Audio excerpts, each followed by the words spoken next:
Hello, Desalona. Welcome. You are first person in chat. You have a prize or something. I don't know. Hello. Blah. Yes, Pelagina, thank you. I'd be glad to. Elsa, come over here. So the cats have been offering me large entertainment today because I woke up with a Missy on my chest and just staring back down at me. And yeah, don't worry about it. It's supposed to be on campfire. Nothing's happening. But yeah, there was a cat just sitting on my chest, being all, "Hey, when are you gonna feed me? I'm here. Are you awake? You should be awake. Oh no, you're not awake. Wake up. Do it now. Now. Meow. Meow." And then Elsa actually was leaving me alone, surprisingly. I have a suspicion that whenever Missy's sitting on me, Elsa doesn't want to wake me up because then she has to deal with Missy. And Elsa doesn't like dealing with Missy because Missy is not really amused at all by Elsa.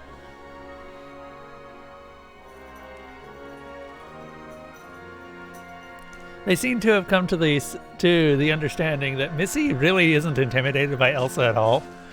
Not anymore, at least. She will run from Elsa just to give her space, but she's not conceding ground. She is just being not in Elsa's space. Which is interesting, if you think about it. Because not conceding ground is basically the cat way of saying, I really don't care about you.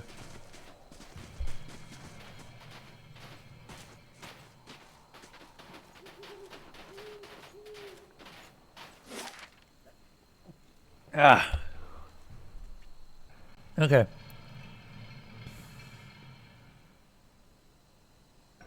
Now, I don't remember what we were doing. Oh, right. We ended up, we were going to talk to the not Deerwoodens, the people at Stalwart and see if they were fine with getting help from the other army. Because it turns out that there may be someone here, the Andrians, that are attacking for some reason, and I don't know why. Hey, Darian. Hey. Darian notices you, and his eyes bulge in surprise. He looks from side to side and holds a finger to his lips. The others made it back from the fort, thanks to you. All except for that fanatic. But you know all about her.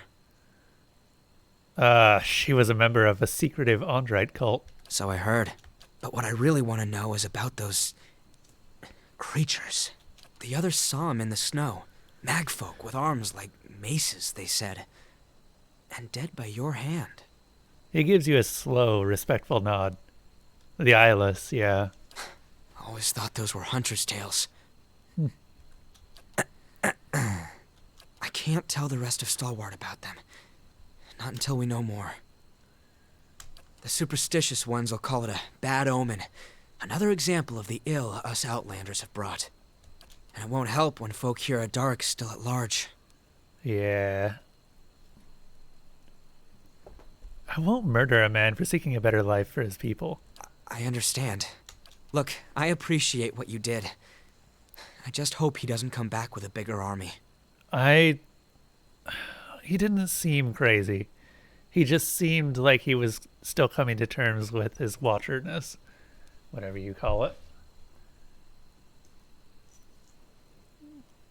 It's not exactly like he's had the best of lives being a watcher. Hey, Elsa. Elsa wants to play. Elsa really wants to play.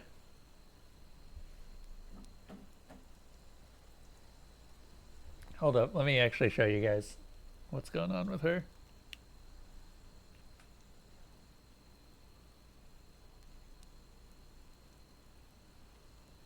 Look at that cat.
think she's good.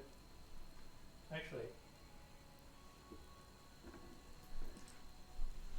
I am asking for her to break the camera, but I'm just going to leave the camera up there. Wow, that's very blue. I don't know why that's so blue. I think the camera adjusted weirdly. Also, what are you doing?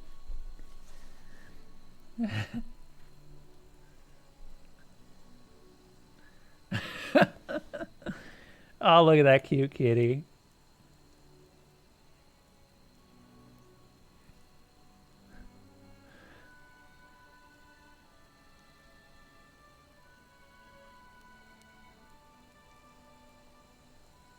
So what are you up to today, Miss Desolana? Anything particularly interesting happening with you?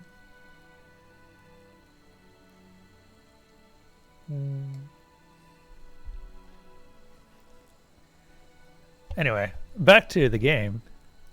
I wanted to ask you about something. Haven't been here long, but I'll tell you what I can. Okay. I think that's it. So now what? Let's actually look at the journal again. First of all, we actually have some side quests that I should be doing. I need to find Mila.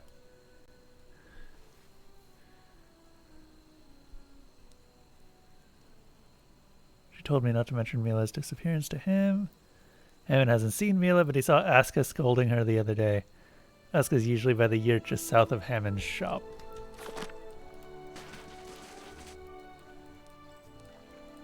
This yurt? That looks like a yurt.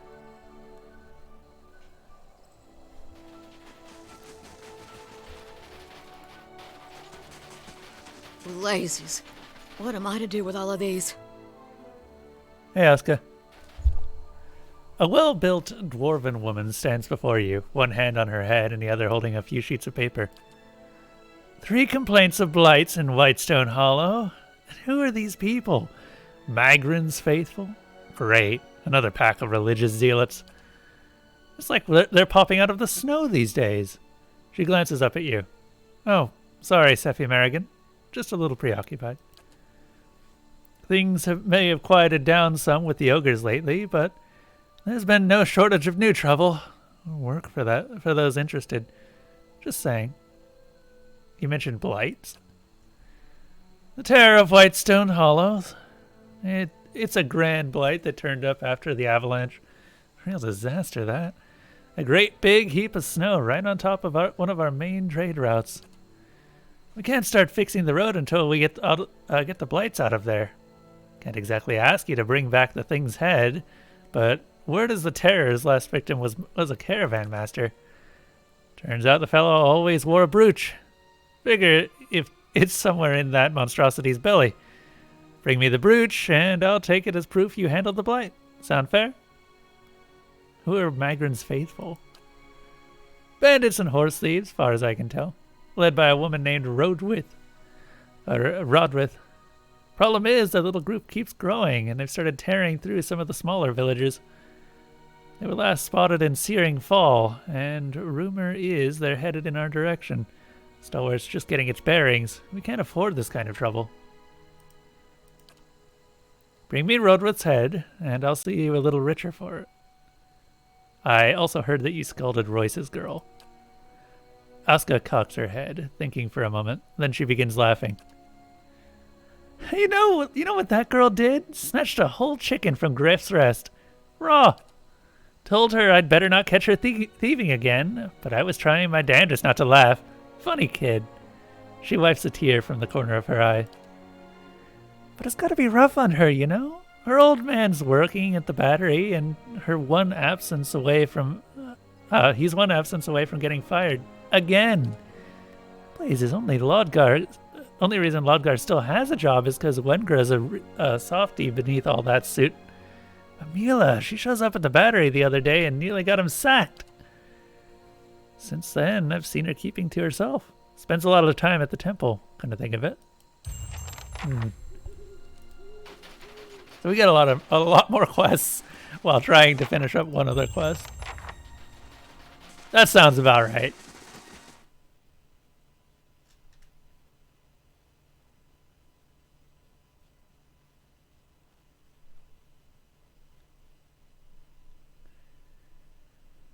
Oh. Okay, I don't see her here. Hey, Ingram? Do you know where she is? Our doors are always open and our forge always alight. How may I help? I heard Royce's girl, Mila, sometimes comes here. He smiles kindly. She usually sits just there by the forge and draws with some of the charcoal nubs. Poor girl's lonely. The only other children in town are a few years older, and the others that would have been her age are all hollowborn.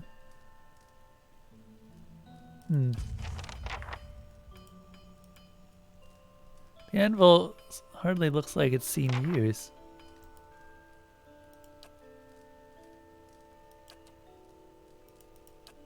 Be cautious. Be constant.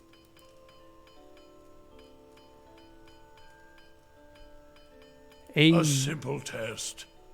How you That's doing, Level? settled. Mila's drawing. This lightly singed piece of paper has a charcoal drawing on the front. This doesn't really tell me much. Some sort of cave?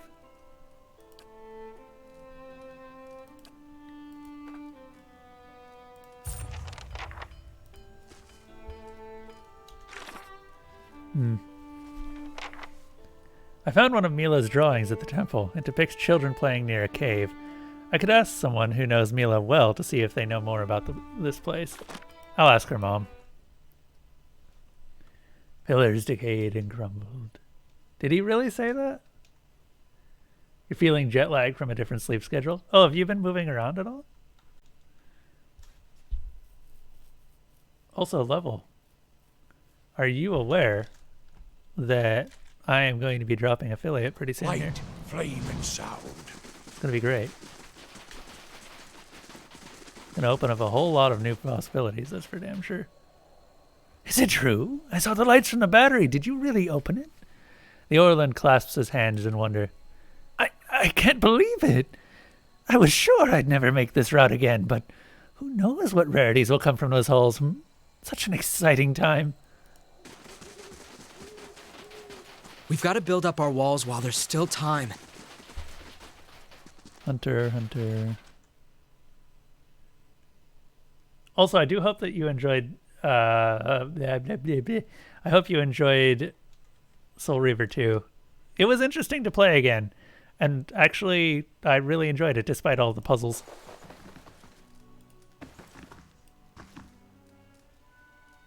I'm not going anywhere. I'm expanding. Welcome. Have a seat, bud.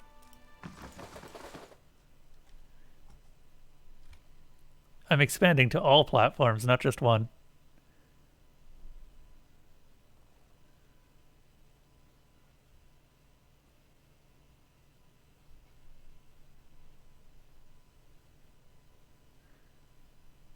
Simply put, I don't think that I can really grow well enough on Twitch. Not for what I'm trying to do with the channel.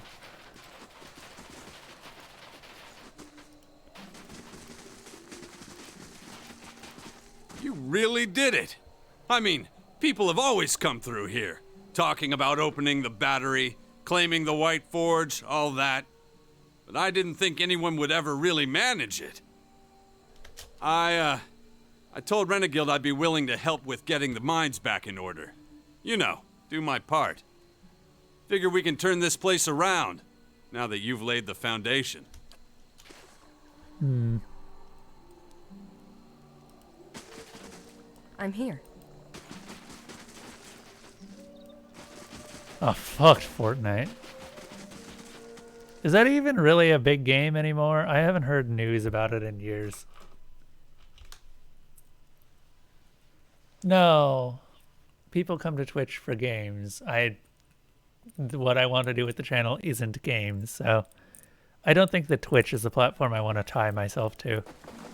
Or really, I don't want to tie myself to any platform. Barely injured. Why are you barely injured? Hey, Pyrrha.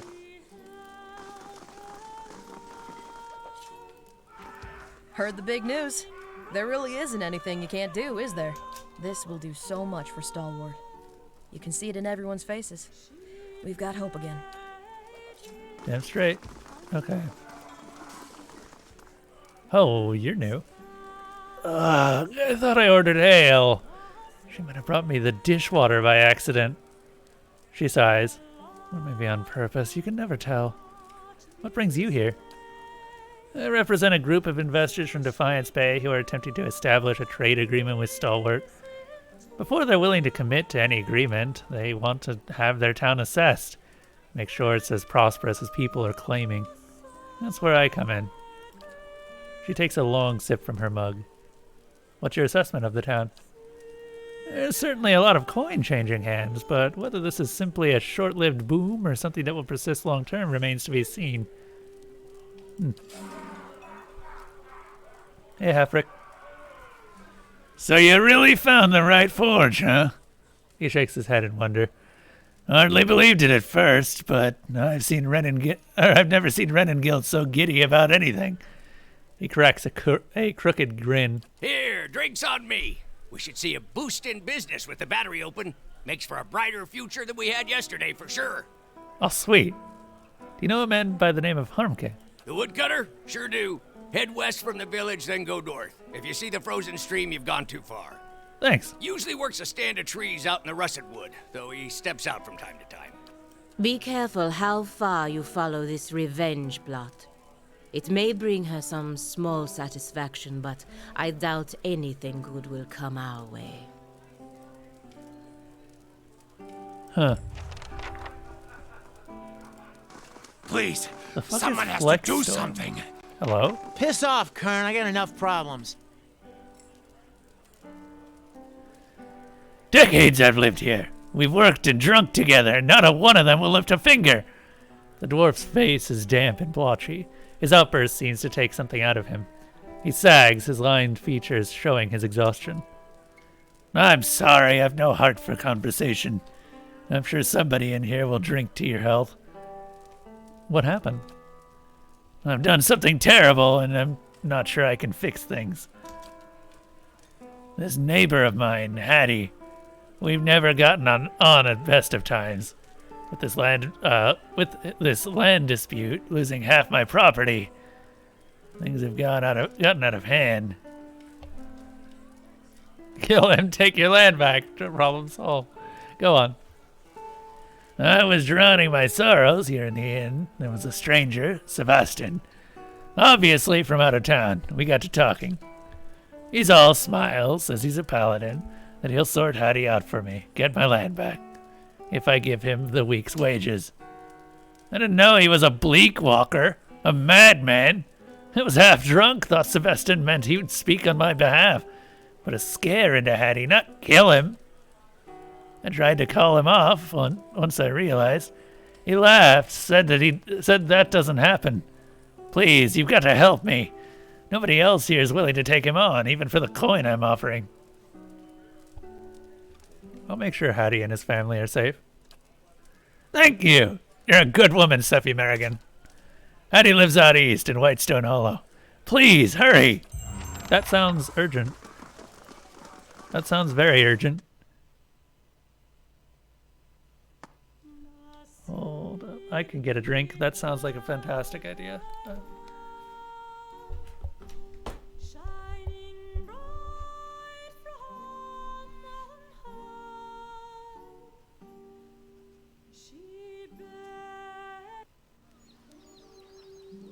Does anyone have any extra rations? I did some white leaf, and now I'm very hungry.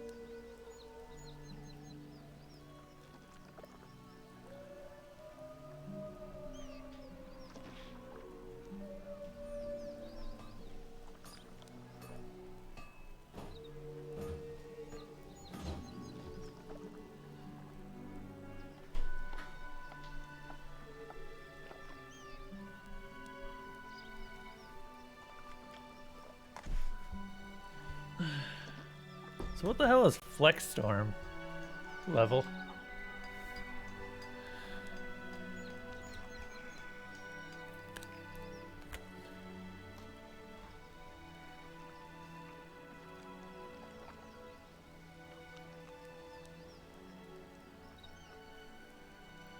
There we go.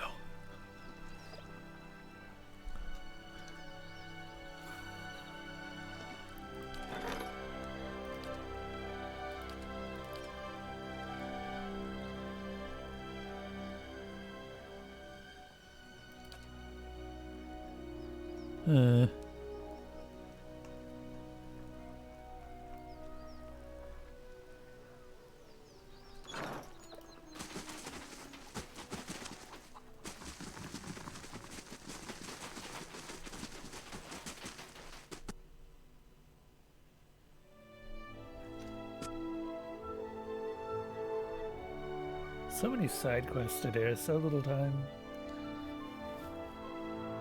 I mean, it would probably be easier if I hadn't spent half of the day just, you know, well, half of the day thus far, just wandering around and looking at things.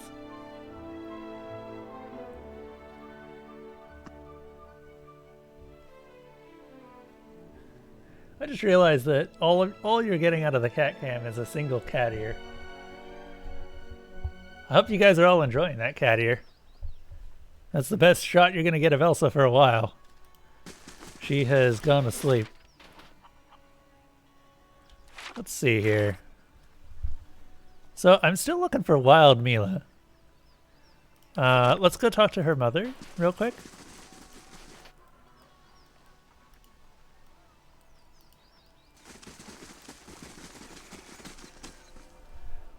Do you recognize this place? She squints at it. Mountains in a cave? Lots of those in these parts. She squints. Those lines there could be standing stones like the ones at Whitestone Hollow. Don't know why she would go off there. Alright. Good enough.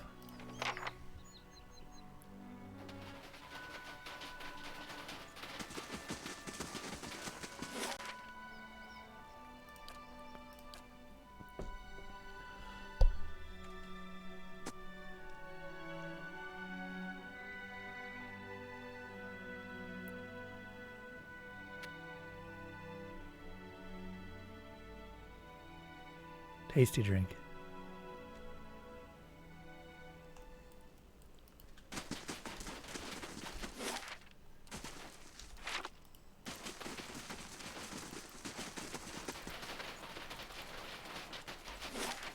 I've never been here. Was I supposed to have been here before? Oh, hey. Skull Drax.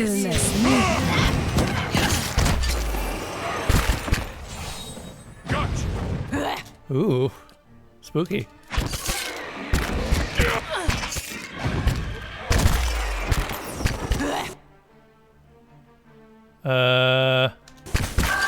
Hey, Kana? Kana? Kana. My darling child. First of all, I want you to do this real quick. It's a bug! I keep forgetting that we have that thing. In fact, a lot of us actually have spells that we're not using.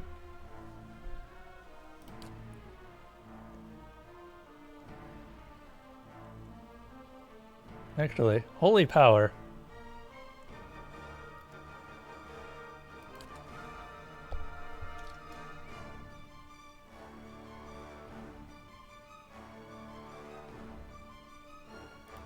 Lead the way. Hey, this bug, what's he got? He's got shocking blasts. Oh, heck yeah. Okay. Go zap those.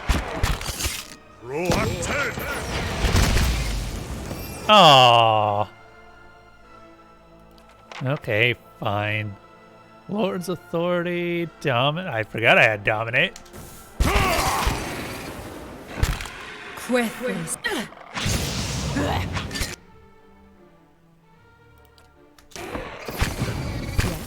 There's so many spells that I don't actually know what to do with.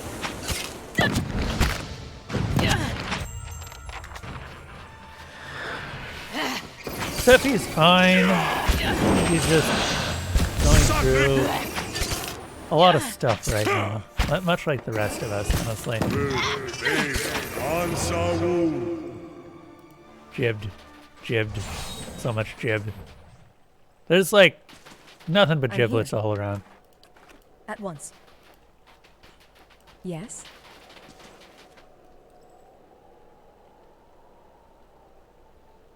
9 out of 10 of pillars or columns. Now, my question for you, Level, is what do the pillars of Nosgoth actually do?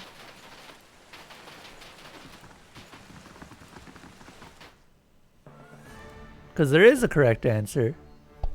I would like to know it. Wow, that guy just died. I'm ready.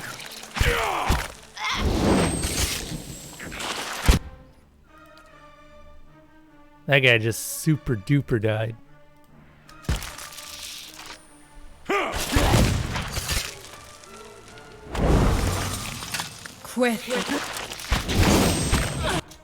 Wait, did we dominate that ice beetle? For 10 seconds, Jesus. I forgot that we could do that sometimes. Not often, but we can.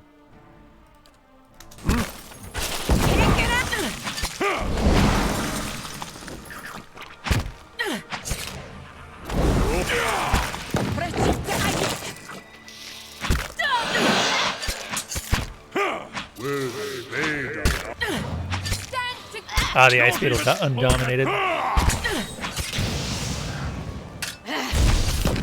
Stand still. Yes?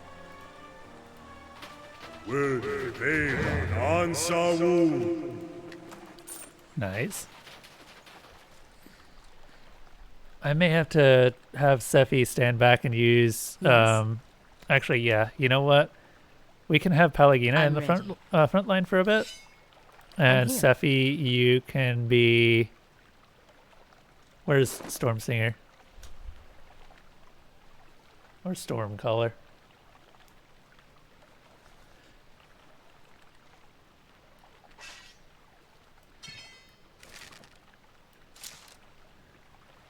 You can be a bow person for a bit.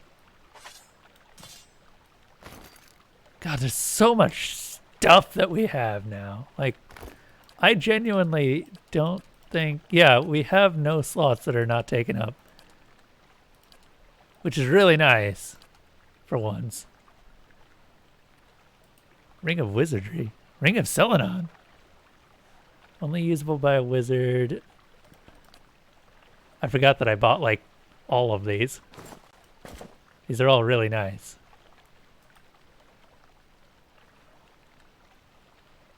Galvino's resonance amplifier.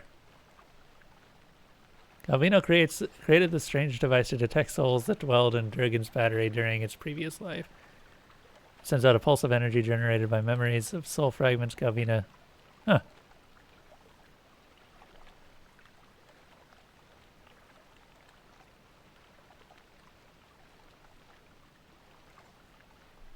Right. We don't need this in our inventory anymore.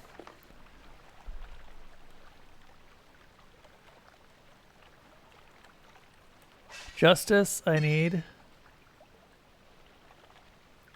Leaden Key Expedition Journal. Wait, did I ever read these?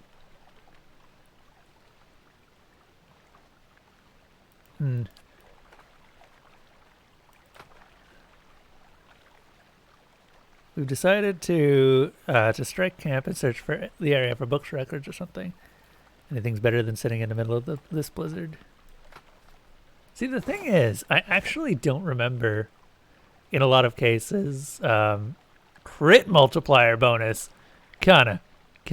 Why are you not wearing these? Oh, heck yeah.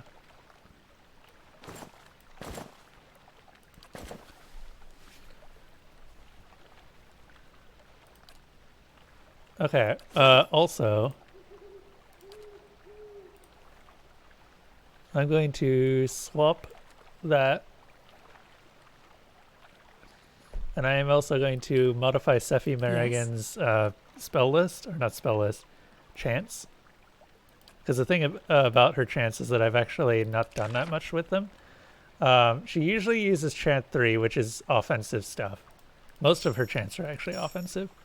But chant 2 is going to be a lot of...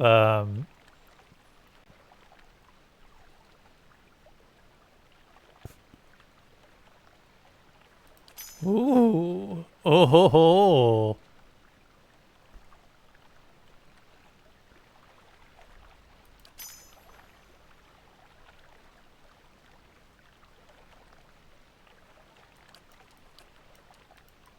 I think that's all we have, actually.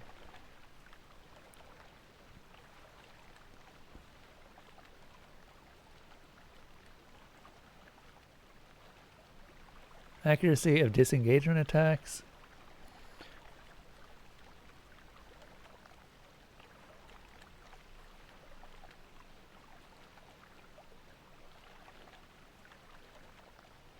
I think that's it.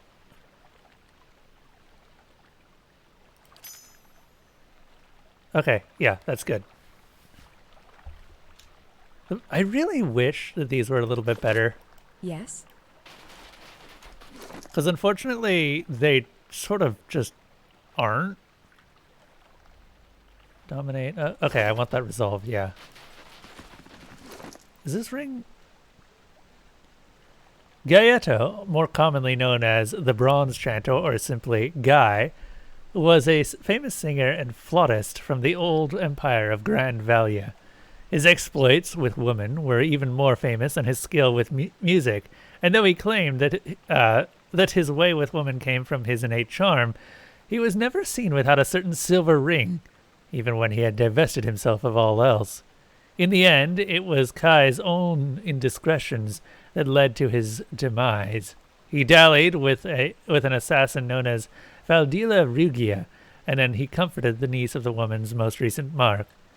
What was an unfortunate coincidence for Kai looked like a suspicious alliance to the assassin, and she killed him in his sleep to prevent him from spilling her secrets. This is fine. Also, I just want to take a brief look at our consumables. This +3 survival, yeah, that's useless to me.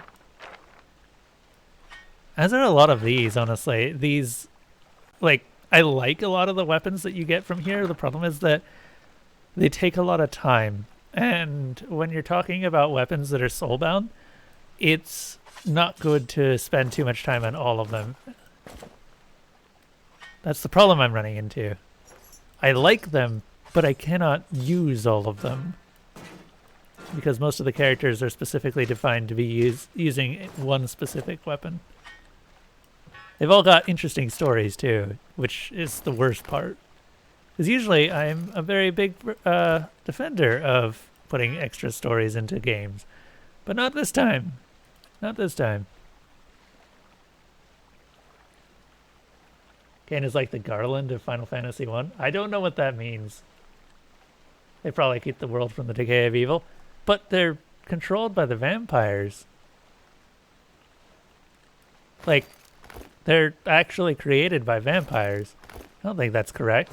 What is evil, man? What is evil? Don't care about Cyril's ring. Don't care about the stag helms. What does the Seal of Faith do? Only usable by a priest. Hey, you're a priest.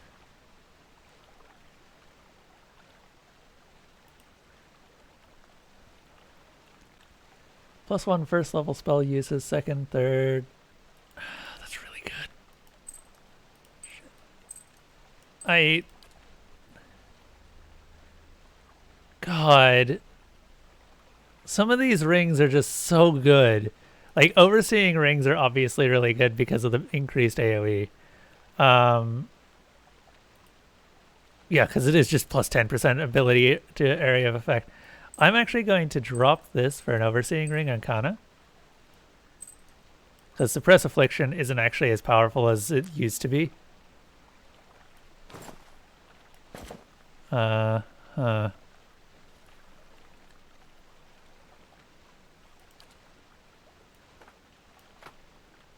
is this? A malignant cloud. Raw damage. World was fine before Cain destroyed them. See, that's the thing about the pillars. I'm not sure that the pillars dying really affected that much. We never actually see what happens.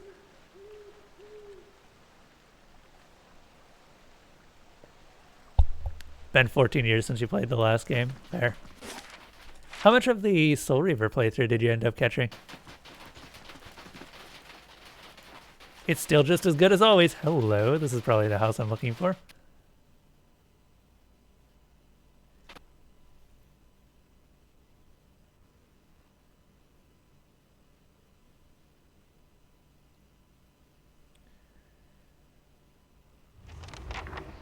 Oh, that's not good.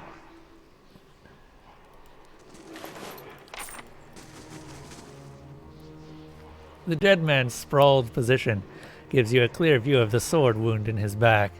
The smeared, drying blood around him has not yet faded to brown. You hear a groan, low and pained, and turn your head to see. There's a dull pain in your skull and your vision swims. A harsh grip in your arms bears you upright on your knees.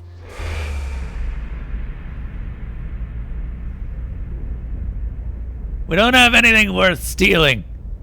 Elwina's voice cuts through your sluggish thoughts. You look up at the armored man seated at the table, your stomach knotted up with dread. No, you don't. He reaches almost idly for the ledger. You notice before he does the way that Elwina tenses up. But you're not sure why until he opens the book and a letter falls out. Family. The man smiles as he picks up the letter. No! Elwina tries to run forward, only to get caught by the arms of the man, caught by the arm by the man behind her. Looks like Eska's doing well at the mill. Sweet of him to write. Deerford's a long way from here. Enough, Sebastian. All right, all right. He tosses the letter on the table, cruel amusement swiftly replaced with irritation. Kill him. You barely have time to register the words. The sword through your back drives the air from your lungs and strength from your limbs all at once. Elwina's scream seems so faint. You have to get to her. You have to warn Eska somehow. But your legs won't listen. You can't breathe. The memory slips from you like a shucked coat, and the pain in your back fades just as quickly.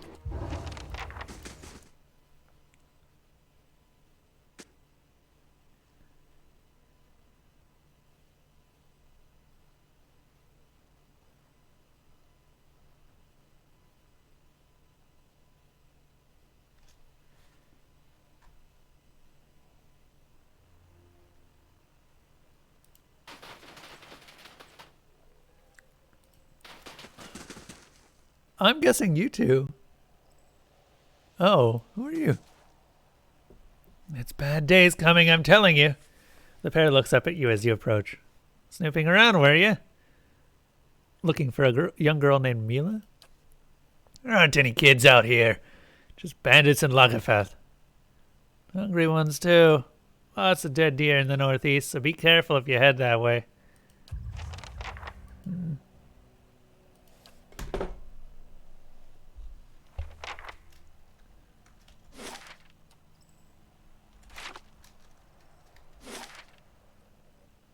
There's the Whitestone Lake. Oh, this is the cave. I just walked straight past it. Of course I did. We didn't come here before. I think that this is something that's only accessible in the later areas. Are those really standing stones? They look like ice.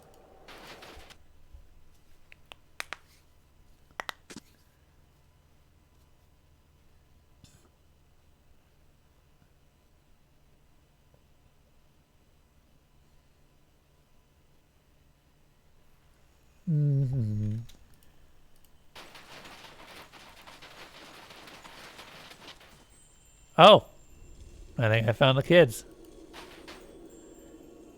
And the fox from the farmer did run and leap.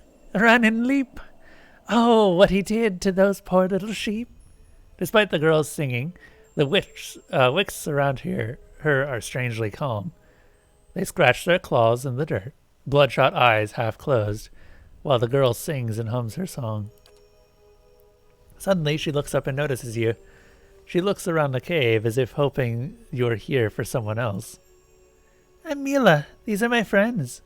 She waves an arm towards the Wicts, then regards you with some concern. Did you come to play with us? The Wicts look up at the worry in her voice, their pupils narrow to pinpricks. Your mother's looking for you. Mila flinches. Her face scrunches into a defiant little frown. The Wicts notice the sudden movement and hiss. Big Tongue! Mila's high-pitched voice cries out at the nearest hissing Wict. Be nice! She turns her attention back to you. I don't want to go back. She yells at me. I just want to play with my friends.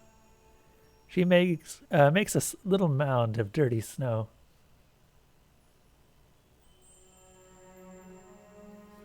Oh yeah, there's so much lore. Most of it's to do with the gods, and one of the things that I love about Pillars of Eternity is... So, I was talking to a friend about this, actually. There are two kinds of lore, in my opinion. There's fluff lore, and then there's immersive lore. And immersive lore is just a term that I coined. Just means it's lore that helps to build the world and has something to do with the story, but you don't understand it until later on. A lot of games confuse the two, and I feel like this does a fantastic job of being entirely just immersive lore, where the more you know of it, the more interesting the game becomes. Dark Souls does a lot of this too. Yeah. Like, fluff lore is just like, guess there's some lore that we're gonna add in. Doesn't matter. No one cares about it. Don't add it. Keep your lore as tight as possible. Don't add fluff lore if it doesn't serve a purpose.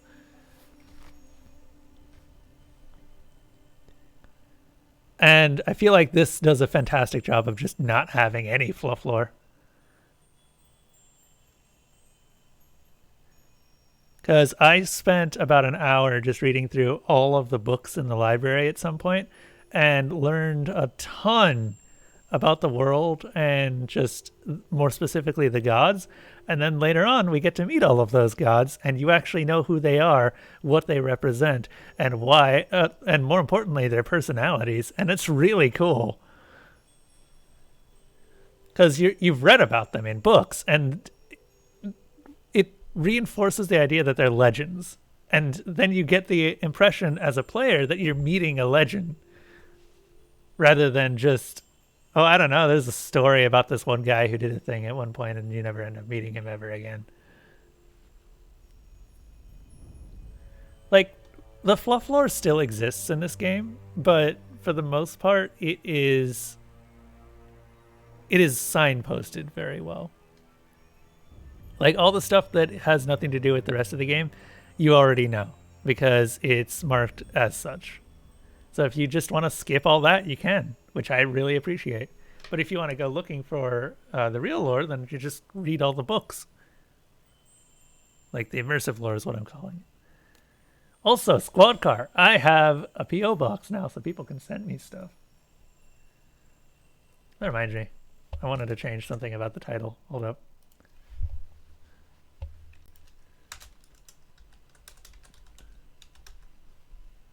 Yeah, there we go.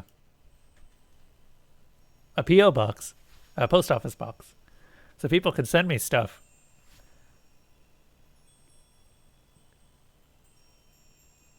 Yeah. I'm just trying it out, and I'm not sure, like, what people can send, or what people are going to be sending me. I ended up putting out a query about a month ago or so in the Discord just to see who would be interested in sending me anything. And yeah, apparently a lot of people are actually interested in just throwing things at me.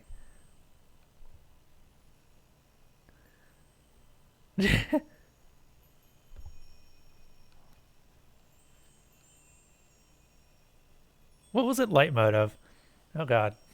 Hold up. Oh god, it's Twitch. I just have it in the background. That's horrible. You'll send me Final Fantasy 1? What am I going to play it on, level? Also, please don't.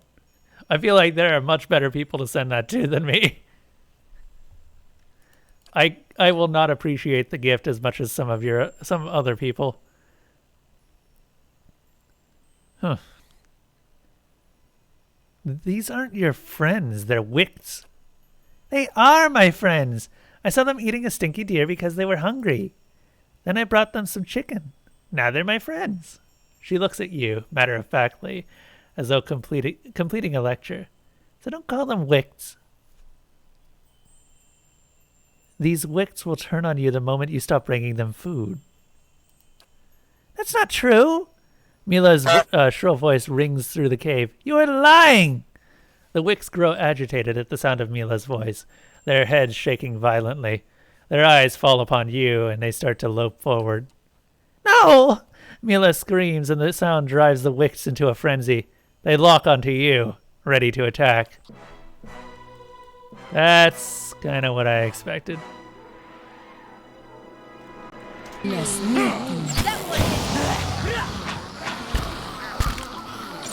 Well, we're reenacting the end of Star Wars right now. This all seems fine. Oh. What? What?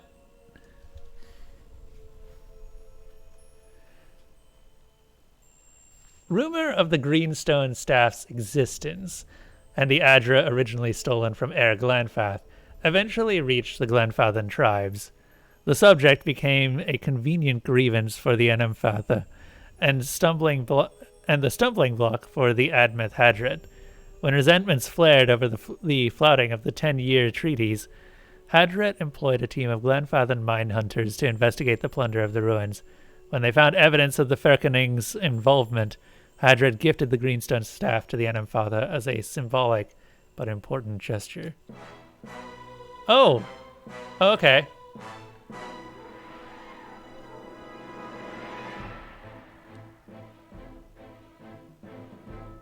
It's probably because I hate D&D. Why would I hate D&D? But dude, have you not seen the streams that I do? Okay, so this is interesting. That seemed way too easy, and now I understand why. Okay, first of all, go ahead and drink that. And then I'm gonna dominate. Are these immune to? No, they're not immune to domination. Dominate that spirit one.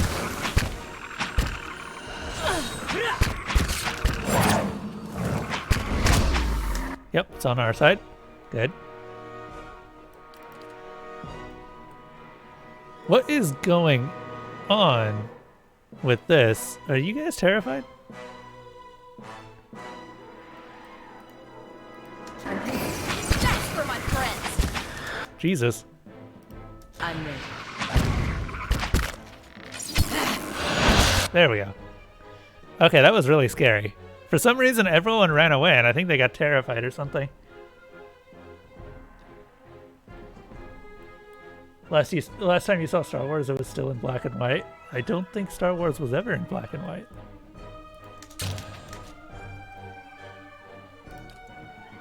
I think there's some lies going on here.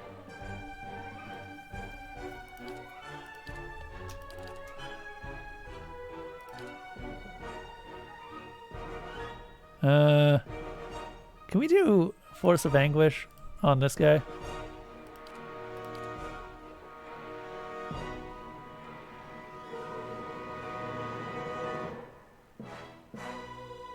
Uh-huh.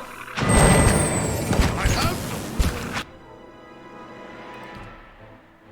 Okay. Just go ahead and keep healing yourself. You already drank your Okay.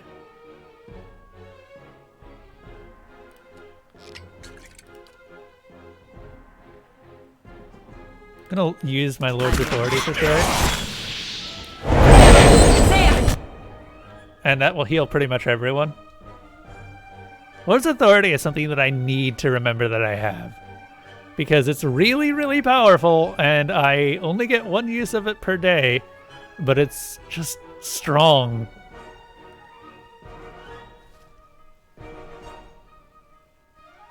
Let's see. How long is this domination? 7 more seconds.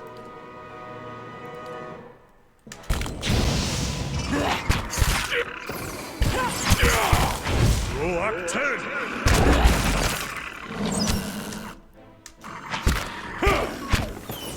Okay, the dragon's not on their side or on our side anymore.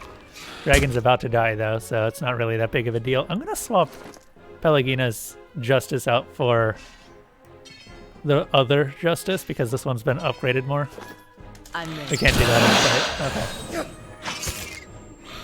Recap. Okay, let me finish this fight and then we'll do a recap.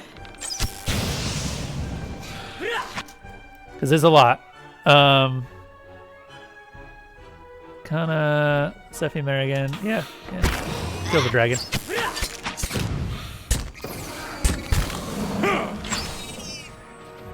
Damn, those bows are actually pretty strong.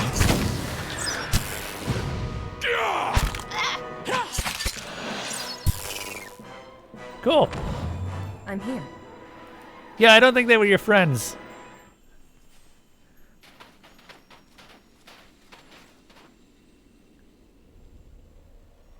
We're not downgrading tonight, Zeb.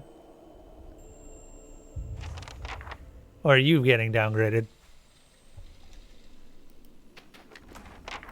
Well, we may have traumatized a little girl by murdering all of her friends in front of her eyes.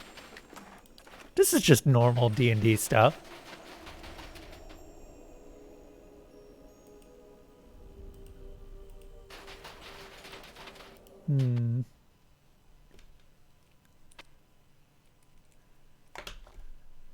Okay, so let's see, recap. I'm not going to go through the entire game, but the basic premise is that we are a watcher. We are able to see the spirits of the dead and, more importantly, interact with the spirits of the dead in ways that are not exactly clearly defined.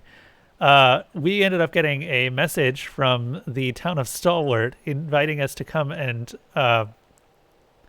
unlock something called Durgan's Battery. Durgan's Battery contains the secret to making Durgan steel, which is basically Damascus steel.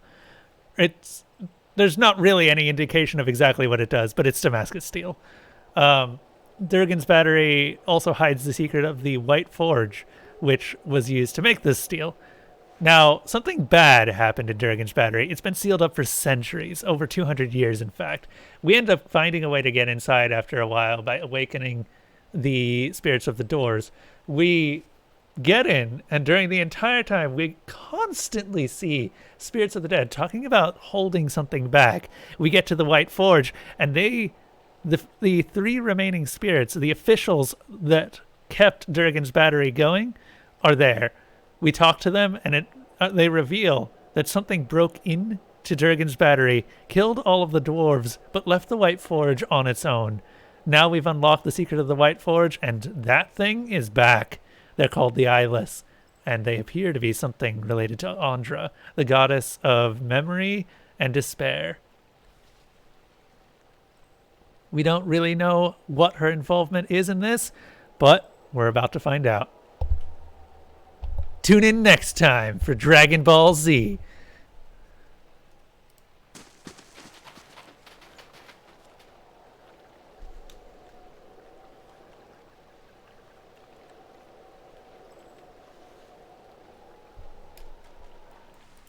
Okay, yeah. Hey Zutara, what's up? Usual D&D nonsense? I mean, depends on what you determine as nonsense, man. I would say that by twisting the definition of nonsense, you can say that practically the entire world is nonsense. Greater ice light. Is it is on its own. It's weird. Oh, no, there's a few others over here. That's okay. That's probably okay. Okay, that's less okay. That is a lot less okay. Oh, God. That is 10 times less okay. It's a Logothoth broodmother. That's a redfin. Oh, fuck. Oh, no. We're running. Nope.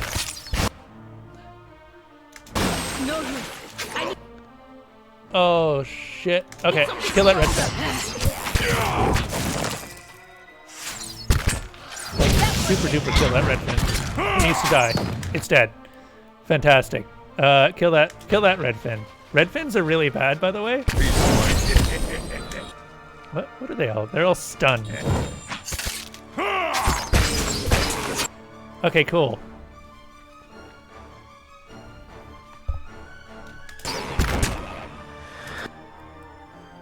Okay, Pelagina's out of the fight, but that's not exactly all that unusual. We do have resurrections. This is...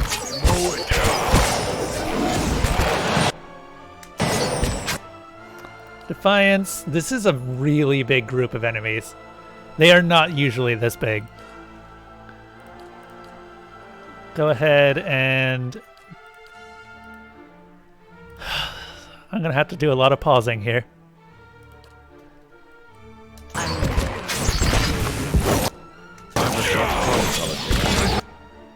Durance, did you get paralyzed? You did get paralyzed. Fuck. This is why I don't like... So Logothoths have darts. And sometimes they like to paralyze things. And it's a pain. Okay, cool. First of all, you split into two. Do we have the summon up? We do have the summon up. We have the fun summon. Zara is ready. The fun. What is that? Oh shit! That's a 7th level spell. Oh shit! Okay. Okay, we need to focus her down real fast. Zahwa, you are currently duplicating.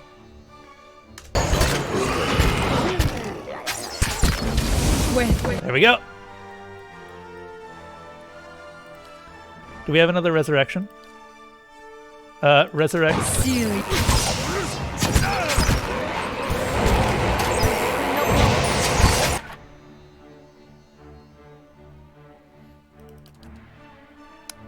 This is really bad. Minor Avatar is... So she is channeling the power of a god right now. She has the power of God and anime on her side.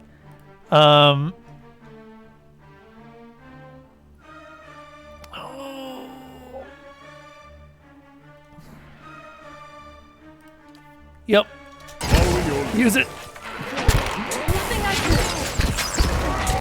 Use it and hope to God that we somehow make it through this. Okay, did she get resurrected and instantly die again? There we go. Frenzy. Immediately frenzy. Actually, no, better idea. Terror. Because these guys aren't immune to terror.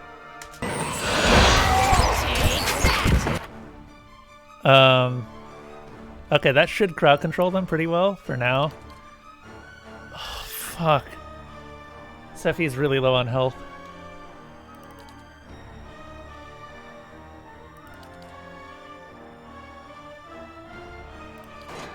I need to switch to to melee. That Logothoth broodmother is an absolute pain. And we've already lost one of our ogres, which isn't good. Cypher, Sidewinder. I guess we accidentally dominated an Ice Blight. That's nice. Take that. No. No. I want everyone to focus on her. Because if we lose Sephi Merrigan, then things get real bad. Things go, as you say, tits up. And she only has 99 health.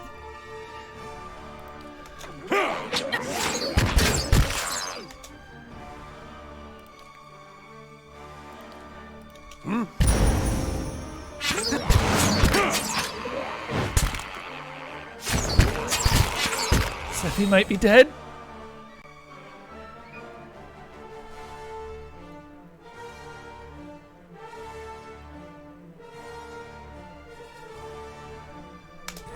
It is no use. She's dead.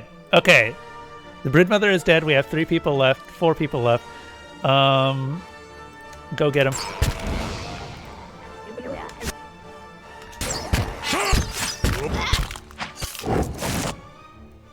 This is really bad.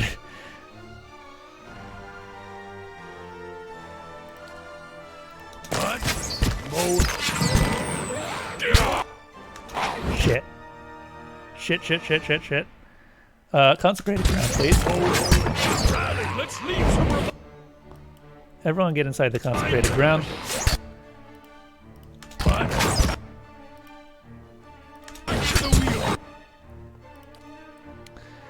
Okay. This is a thing that's happening right about now. Do we have a resurrect scroll on anyone right now? We have restore minor endurance. That's not going to be useful.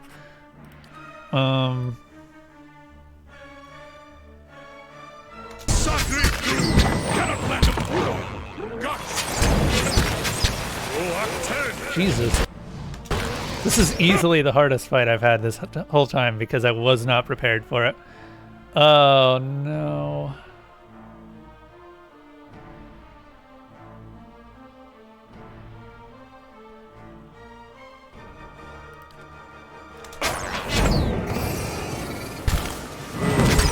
Okay, everyone regains endurance. We're going to need that. Also, Dire Blight. Or Dire Bless. Cool. God, this is terrifying. We might still make it through this. Sephi Merrigan was sort of the big thing. Sephi can't actually die because if Sephi dies, then the entire game ends. But, God. This is not how I wanted this fight to go. Wow, that was hard. Hey, Stormcaller leveled up. Fantastic. Kill 5 Kith Druids with Stormcaller to unlock the next level, or kill 25 enemies with Stormcaller to unlock the next level. It grants Bulwark against the elements twice per rest. This bow is as smooth and light as driftwood, yet as hard as a sturdy mast. It feels warm in your hands, as if one of its previous owners had just passed it to you. As you hold it, you can feel the sea spray on your cheek and hear storm-whipped waves in your ears. Once, Stormcaller belonged to a young navigator on a merchant ship in the Deadfire Archipelago. She had an almost preternatural gift for predicting the weather. She could smell a storm brewing a day's journey away. On her final voyage, she detected a cyclone forming in their path. She instructed the captain to change course and seek shelter in a nearby strait, which he did. Unfortunately, a pirate ship was waiting there. The merchant vessel was boarded, and its crew slain. Yes? Holy shit, that was tough. I don't know if it was worth it, but let's find out.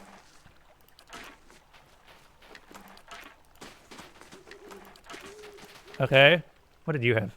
You had a fine pike, bunch of ammo. Okay, so we got a lot of gems out of it. That was hard.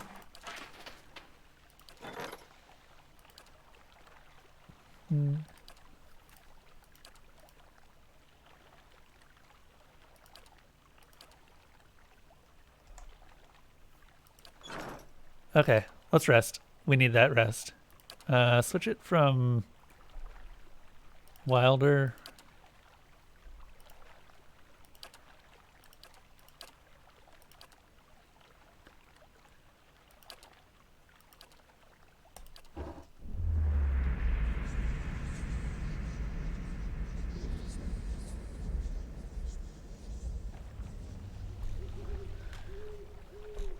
I'm here.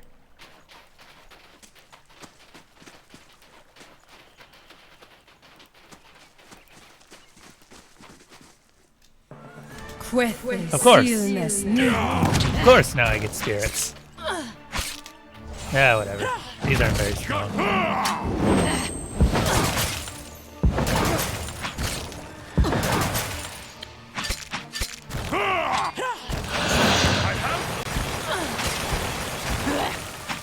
Tana, have you been drinking your Wheaties? Roll 10. You have been drinking your Wheaties. Okay. That's for my friends.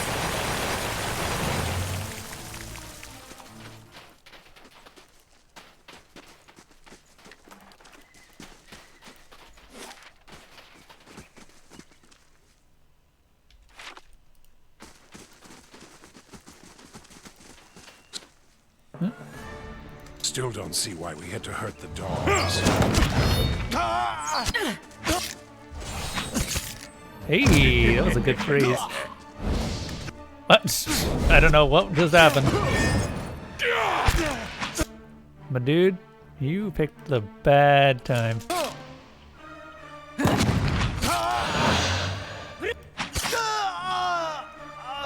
I'm here. Oh, are we finally getting tyranny back to the top? Are we finally going to find out what happened to oh, that's a lot of people. That's a lot of people. We have all our spells back, which means we can do massive buffs. Oi! Well, I guess those two are getting buffed. Rude. It's Devotions of the Faithful, right? Enemies receive penalties.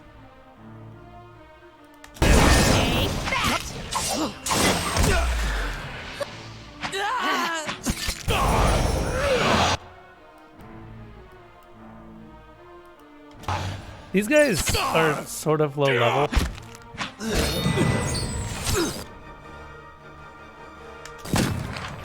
Hey, Kana. Go ahead and drink your Eldritch.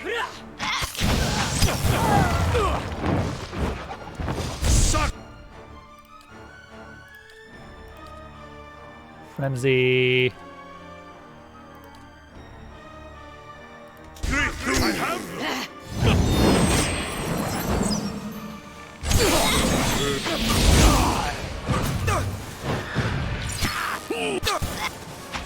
La la.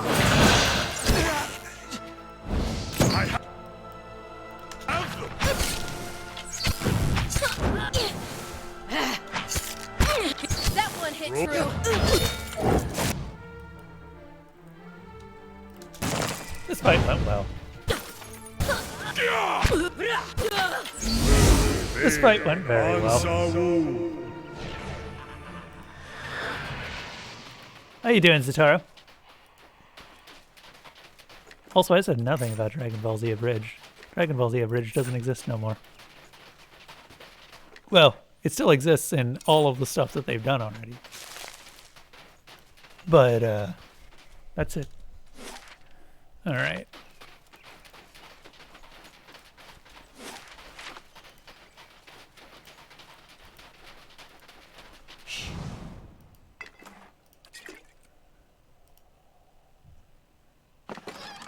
What is that? Minnaletta's concussive missiles, not bad.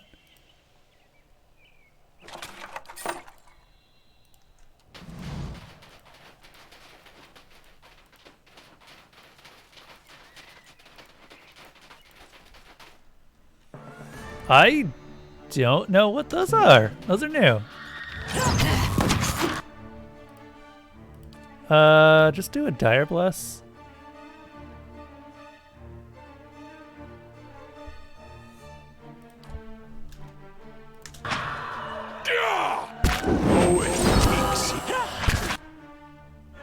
And then, where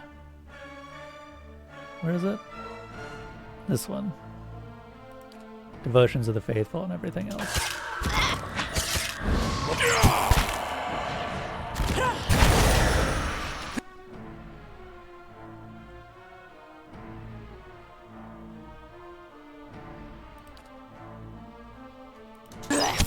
Take that!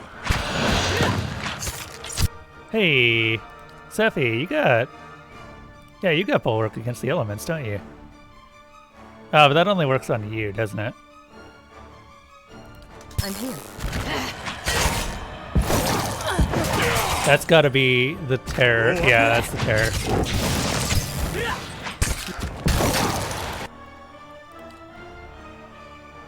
Following your...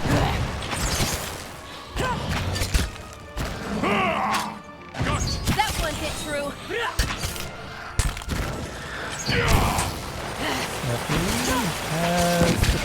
Oh, 10!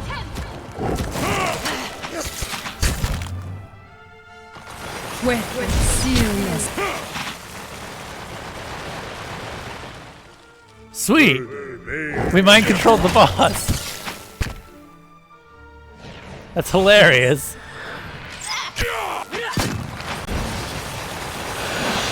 I'm here.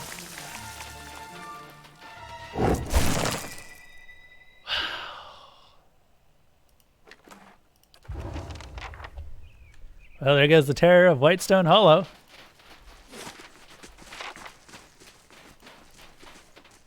What seems like half a mountain's worth of snow is tumbling down across the trade road, blocking the passage. This pale, rough stone doesn't resemble any other formation in the area.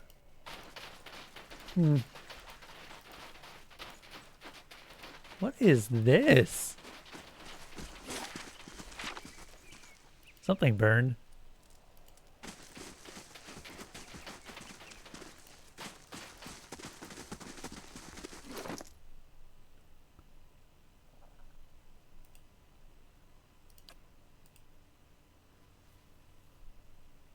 Huh.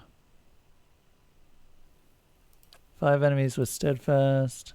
1 enemy with Stormcaller. I'm here. We're kind of out of enemies. I wish I'd gotten these earlier on. Because all of these weapons are really cool. Just, I don't really have much use for them.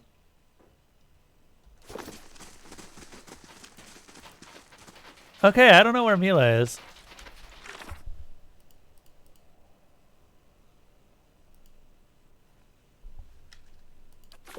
Okay, we'll be waiting for her.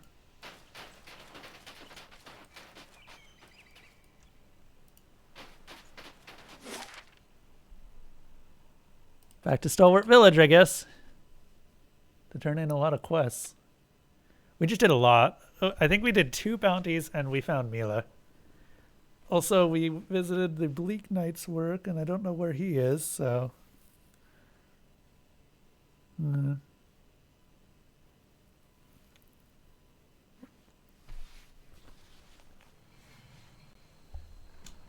If you're looking for work, Izmi might have something for you.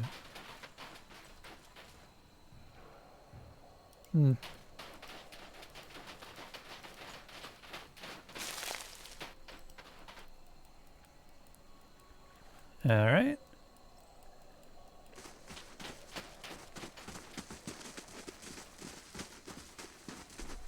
Just some tough fights. Not really overly tough because we're, again, over-leveled, but, you know. Yes? Also, I'm going to switch this to B. I'm here. Since I'm using the bow for now.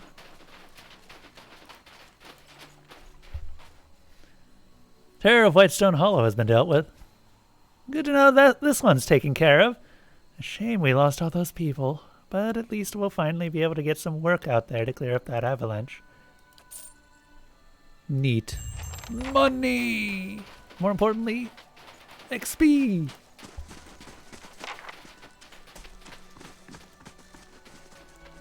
Okay, what else do we have?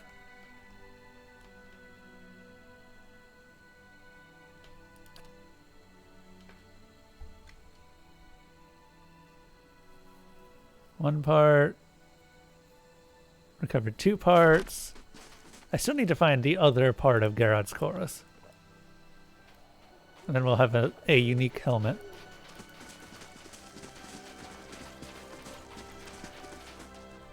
Andra, bless you, my Mila's back. Royce's wind-chapped face is puffy and her eyes are red. And that girl's not leaving my sight for a week. She glares down at Mila and clears her throat loudly. Mila shuffles forward and speaks in a tone of recitation. I'm sorry for all the trouble I caused. Thank you for bringing me home. I promise not to wander off ever again. She glances up at her mother. When Royce nods, Mila gives you a handful of warm, sweaty coins. No need for that. You keep it. Mila looks back up at Royce and nods. Thank you, miss. The girl pockets the grubby coins, still not looking at you. Yep, don't like that I murdered all her friends.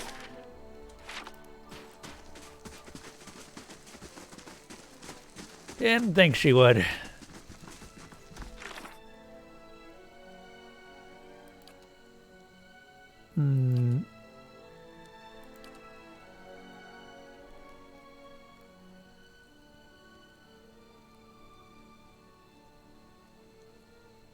Longwatch Falls.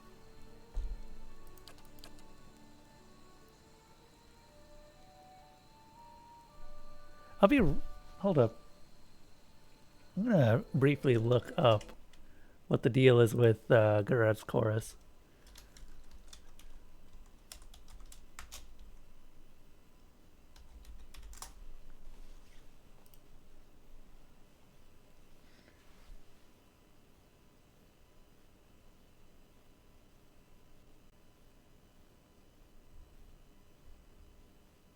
Ah, it's in Durgan's Battery.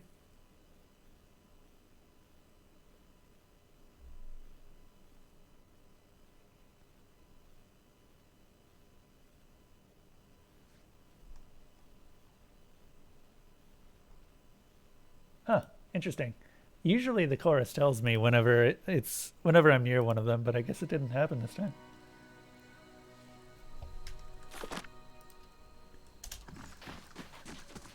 Hopefully it's still there. Let's go get it. Obviously I cleared out Durgan's You must Battery, gather your so. party before venturing forth. Yeah. Yeah.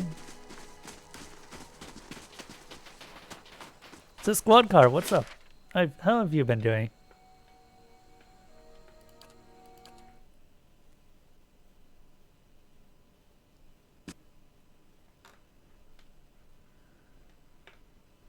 Beat Underrail. Oh, like 100%? So you did all the side quests and everything? Playing Dead by Daylight while the girlfriend is lurking? Miss some of those. It's hard in a game that big to find all of them. I keep finding ones that I've missed in this game. Even though I put over 100 hours into it, and apparently there's just still more stuff. We need to go to Durgan's Battery.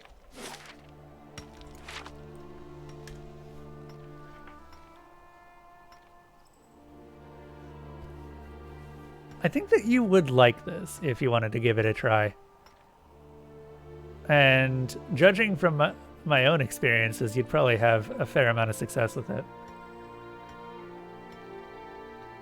If you had asked, or depending on the time, I actually used to have like up to 3 copies of this game. It was weird.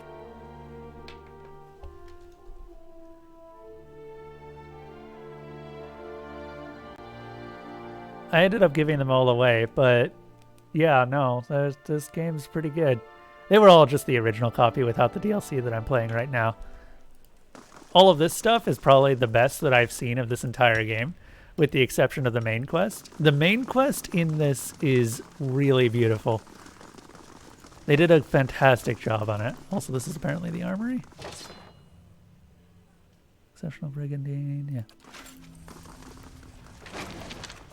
There it is.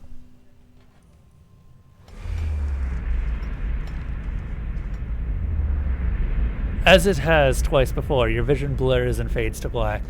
When it returns, you find yourself on your knees, a shattered sword in your hand and a broken, battered helm in front of you. Your helm. You can feel blood pouring down one side of your face, and you know for certain that you will never see out of your left eye again. Arrayed around you in a circle are other warriors, some from your tribe, the rest from an enemy tribe. They watch the combat in silence. You're going to die, old man. Your opponent is brash, but young and strong. You still think single combat was a good idea? You do.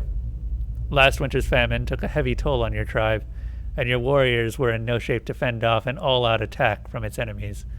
Single combat was your tribe's only hope. But not if you lose.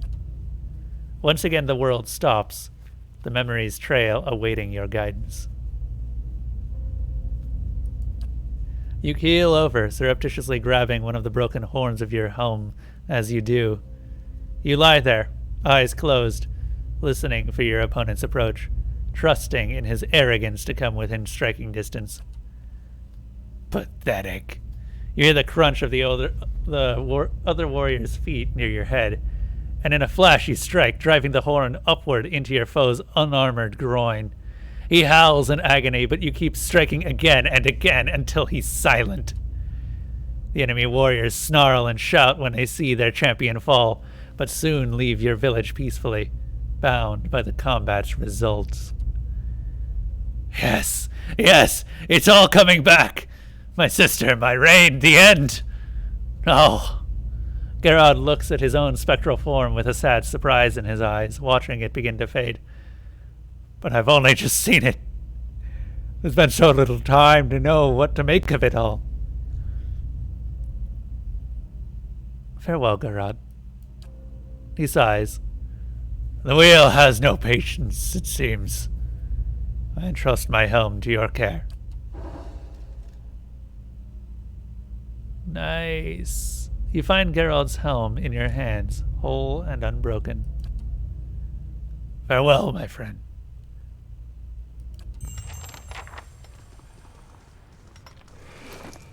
So let's take a look at this thing. This helm once belonged to Gerard, a long-dead tribal chieftain. For some reason, his soul never returned to the wheel, lingering until he had forgotten much of his own history. Fortunately, you came along and helped him remember. +3 to might and retaliation. Characters hitting self. That's pretty good. I want to give this to Manaha's got. It's really good.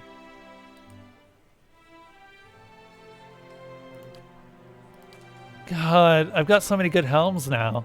I didn't used to have this many good helms.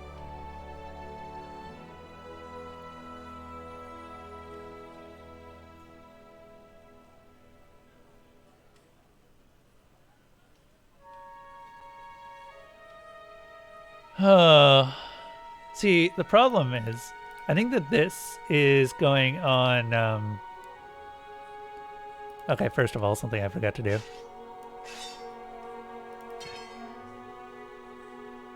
Yeah, this is the bad justice. This is the one we want to get rid of. That's interesting. I think this is going on my normal tank, Eder. I'm here. It's a really good hat.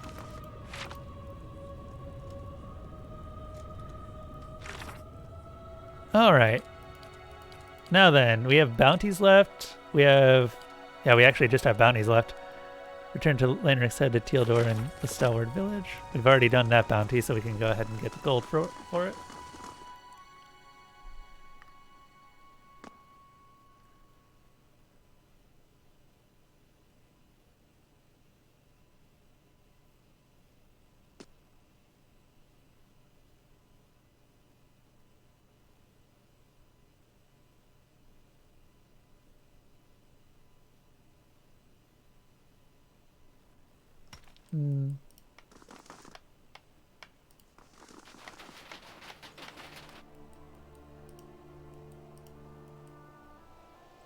Oop.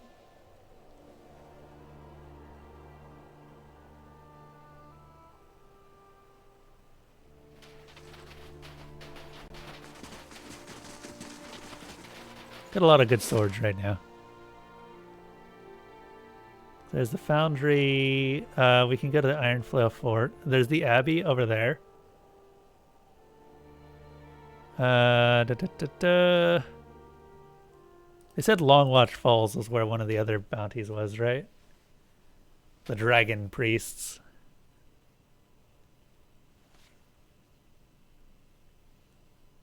I think that's the only thing that's over there still. I imagine they're over there to visit the dragon that's in Longwatch Falls. The one that I refused to kill. And so I don't really like that questline, largely because they give you a really interesting idea and then they're like, you can fix it. You can fix it without any of the hard-hitting questions. Which just, it seems like a bit of a cop-out. Because they had a really cool idea.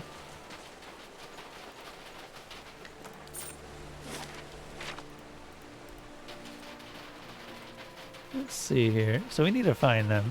They're somewhere around here.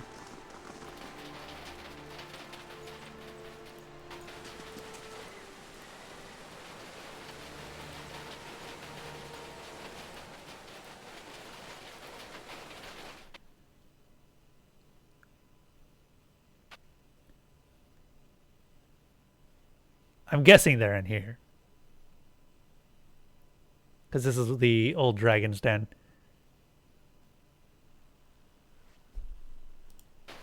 Hey, Mr. Dragon. Oh, wow. Hello. You again. Oh, I could still kill you for this annoyance. 4 crimson eyes. It has 4 eyes? Haha, 4 eyes. Okay. We can fight him, but I don't really want to. Just like you can fight the Adra Dragon, and you don't really want to.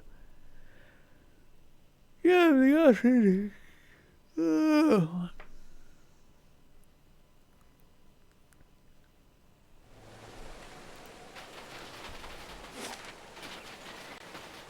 So there's the Dwarven Ruins. Is it the camp up here?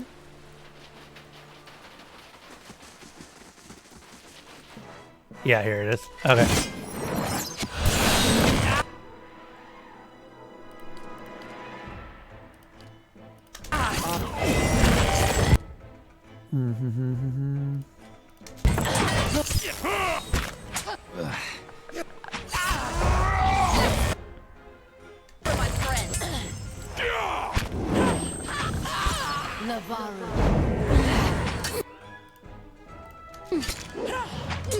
There we go. Okay, Pelagina, go ahead and sword strike someone. Doesn't really matter who, just do it. That's a damage buff across the entire party. Kana. Go ahead and drink that.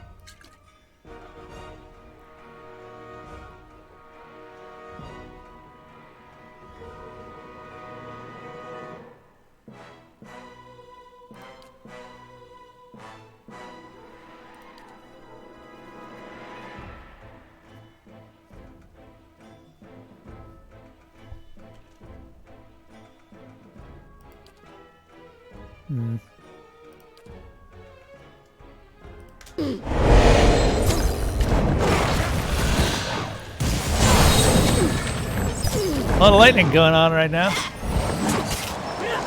A lot of not caring for my party. Because we are heavily resistant to damage right now. Can we do a Dire Bless? Mow it. Did we actually get it out, or? Yes, we did get it out. Okay. So it's up for 30 seconds. We're just too tanky right now. So they can't really do that much. I'm really happy with this, actually. Just in general. Can we do armor removal across the board? For my friends.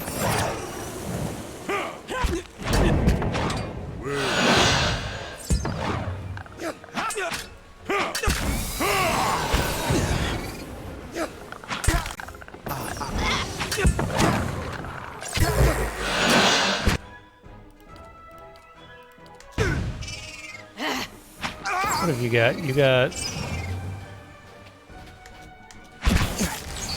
Yeah, this was barely even a fight. The closest they got to hurting us was Durance. And Durance doesn't have that much health to begin with.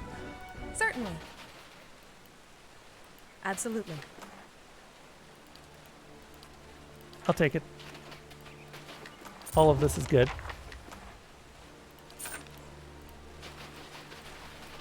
Alright, we can turn them in.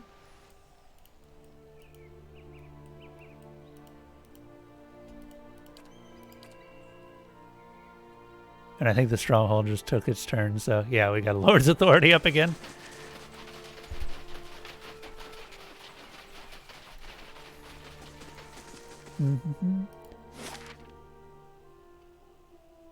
Back to Stalwart Village, turn in all of those quests.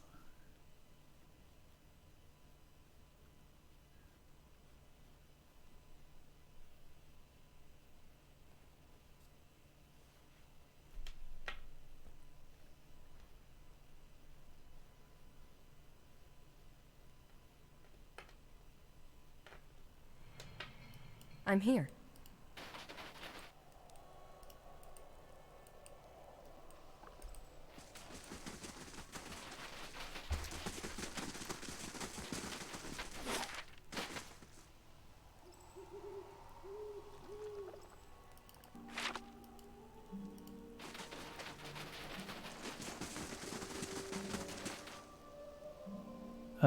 It's teal. Here we are. I brought you Firedorn's head. That's a relief. A fellow like that was bound to cause trouble even if he was crazy. Here, this is for you. He hands you a rattling bag of bonies. Thank you. I'm here for the bounty on Old Dunred Hunting Lodge. Hank Galloway. And you, of course. I'll be honest, I'd worried those fools were going to end up here and burn down the rest of the village. He gives you a purse that's full of almost to the point of bursting. Jesus, that was a lot of... So, the funny thing is, that particular one was actually really gimmicky. It was just everyone was mages, and so you almost get nuked down instantly. But once they run out of spells, they're sort of just useless. And my tank ended up being better than theirs.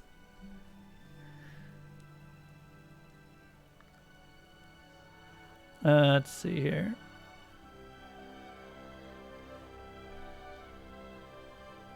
Searing falls and take her head.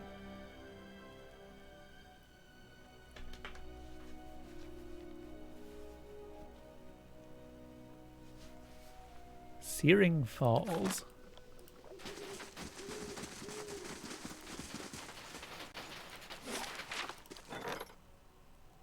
Yay. What is this? Husk of the Great Western Stag. I think I already have a few of those. I'm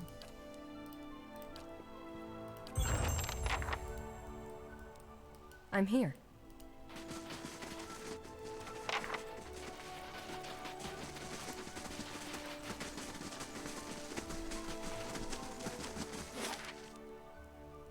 I think Searing Falls is in Longwatch?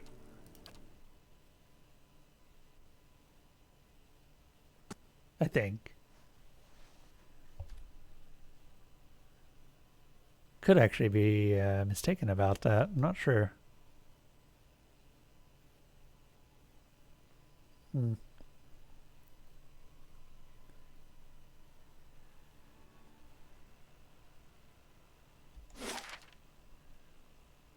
Torn Pack, Hot Springs, Dwarven Watchtower.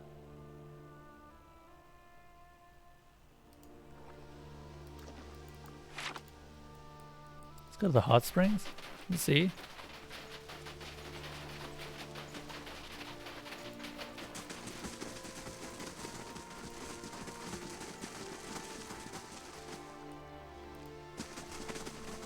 Let's tilt the camera down a little bit. Just so that you guys can see more of the cat. Oh, there she is.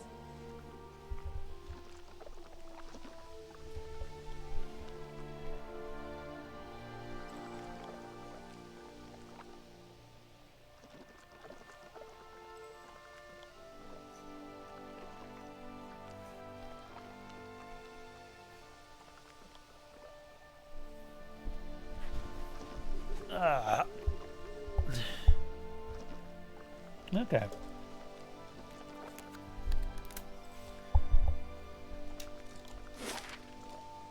So I don't know where Searing Falls is.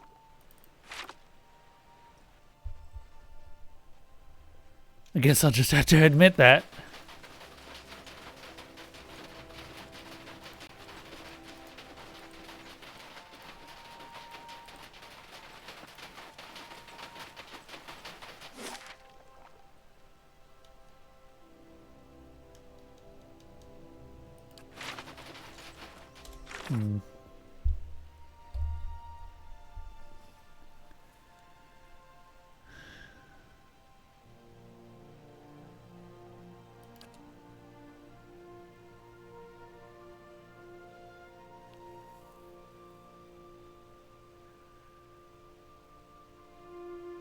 Deerford.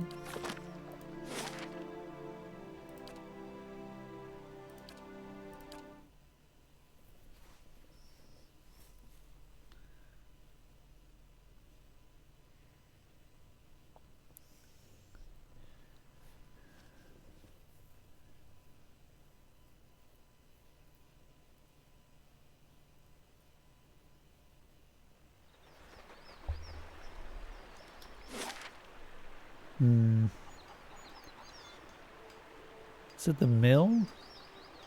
Here we are.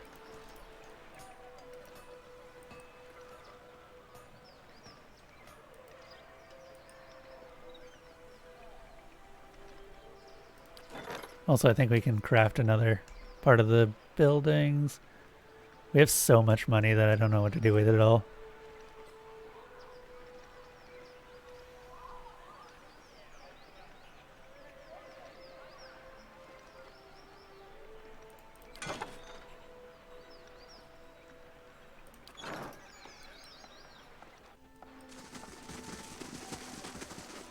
Rude.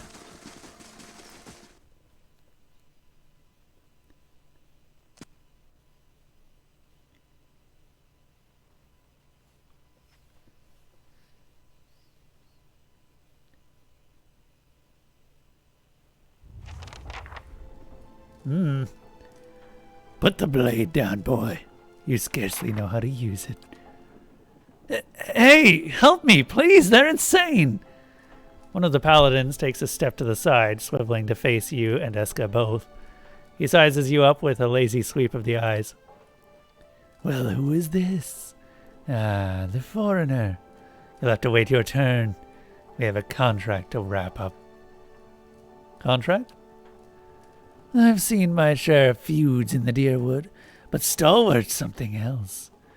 Peasants at each other's throats over a hilltop. Wasn't so long ago, their biggest concern was surviving the ogre raids. Well, maybe they'll talk things through next time.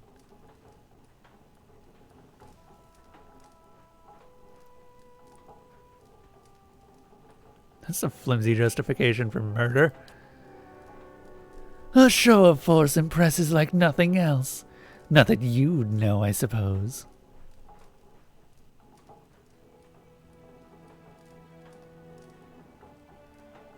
What if I hire you instead?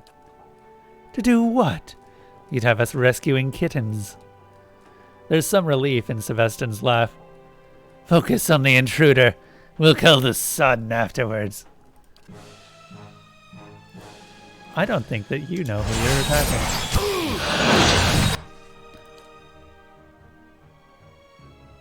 attacking. Merely by the fact that you are currently attacking.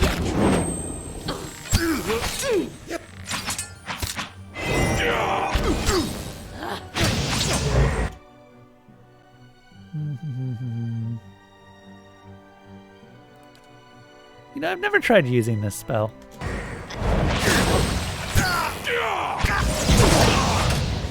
Stand.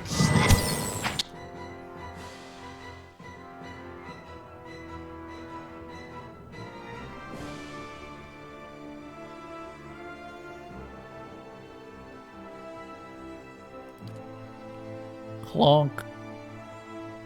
Clonk. Roll up. I'm gonna drop some really big pillars on you all. Ooh, this is a fiery one.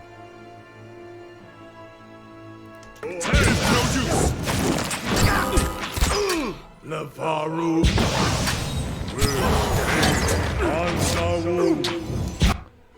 A hired mender. Oh, maybe we should focus on not just messing around with spells. There we go. Now we're fine.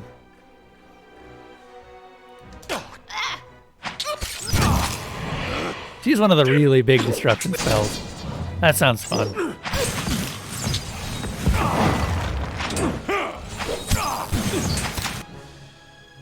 Can we use another one?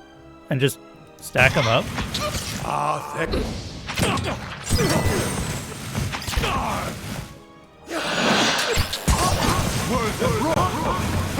Oh yeah, we can stack them.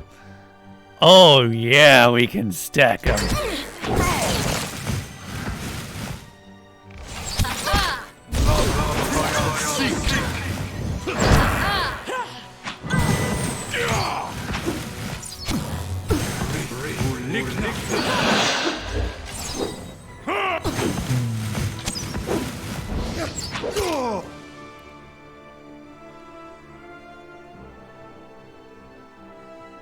I have absolutely no idea. Okay, yeah, Storm of Holy Fire. 1 miss, 1 graze, 1 hit, 2 crit. Jesus.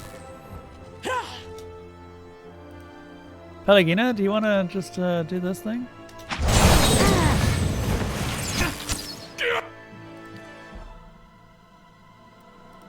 Hey, Kana. Something beetle.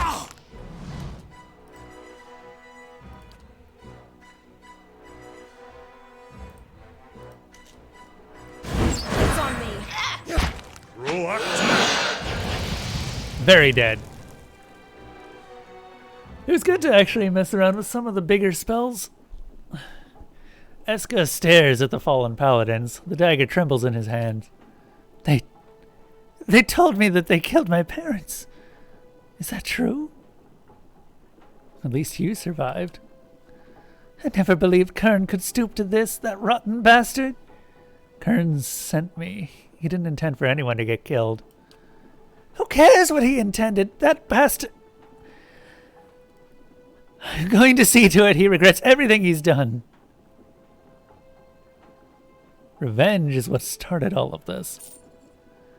It's going to finish all of this too. Here, I'm grateful you saved me. I am. I just wish you'd turned up sooner.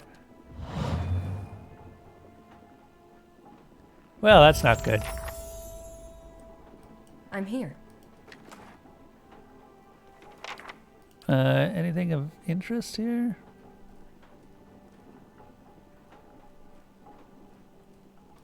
Nothing too much. At once.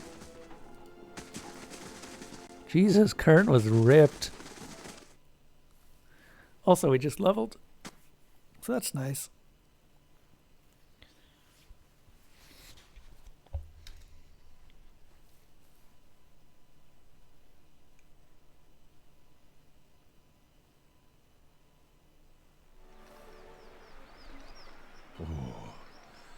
Does everyone else see that Stelgar and the undersized breeches?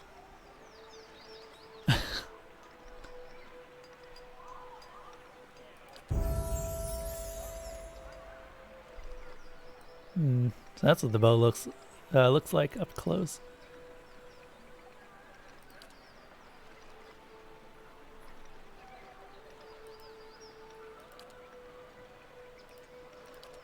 Can use level 7 scrolls. Oh my god. Assuming I can find some level 7 scrolls, they're kind of rare. Plus 20 accuracy. Plus 100% healing received.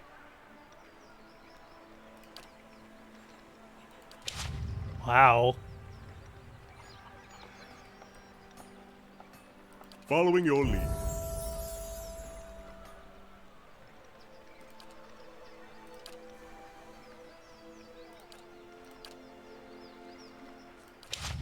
Enchanters are easy to level up. There's not that much about them.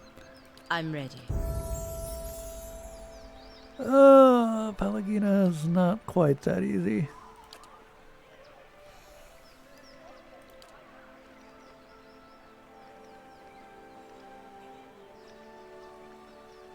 What? Wow. For 23 seconds. That sounds amazing, actually. What's the Aegis of Loyalty do? Confused, charmed, and dominated characters have severe accuracy penalties when attacking the paladin. Additionally, a paladin's attack against such characters do minimal damage and always end the effect. Wow! Oh, that's amazing! Hell yeah! Is that passive? That is passive. That is actually just amazing. Yes?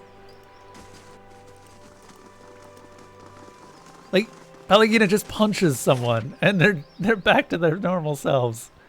Holy crap.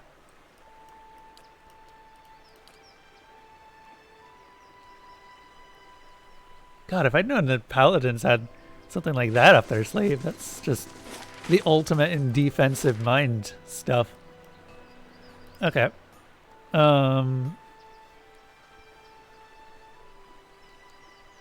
Yeah, back to Starward Village.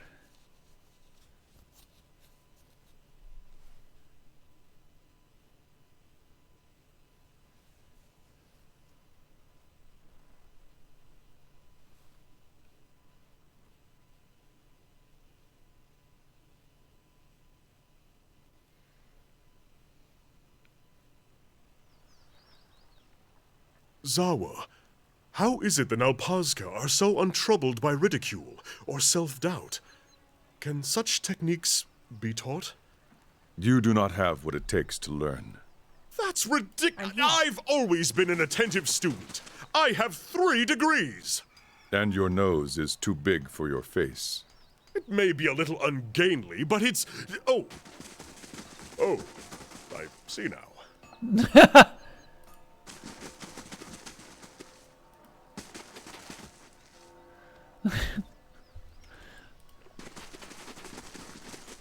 Let's see here. Camping. Oh, can we not just... Right, I'd have to get a bed. That wouldn't be that bad, actually. I might go do that.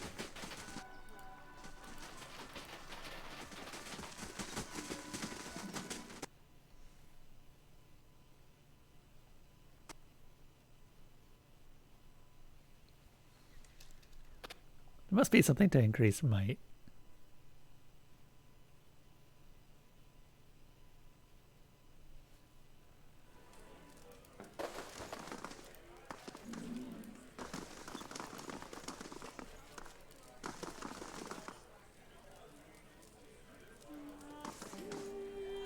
I never meant for any of this to happen. I dealt with the Bleak Walkers. Hattie and Elwina were killed, but Eska is alive. Gods! Hattie? But Eska lives. You saved him. Thanks. Then for that, I owe you everything. Can't ever make any of it right, but I'll try. Here, take this, and thank you for sparing me a final stain upon my soul. And there's the rest of the level.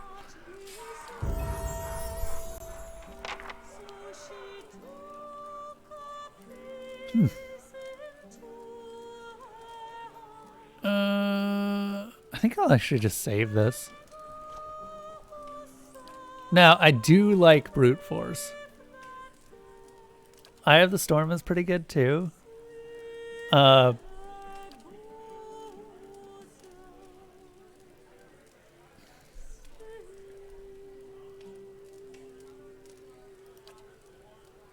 Imparts an unquenchable bloodlust, plus 20% attack speed.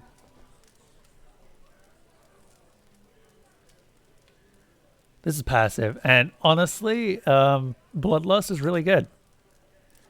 I fully believe now that she is really capable of getting those 2 kills.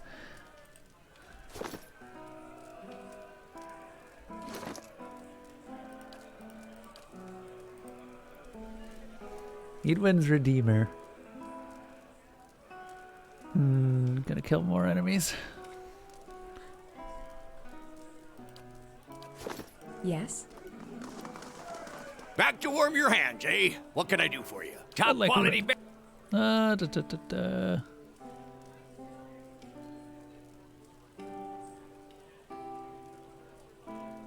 Oh, heck yeah. Give me that mite.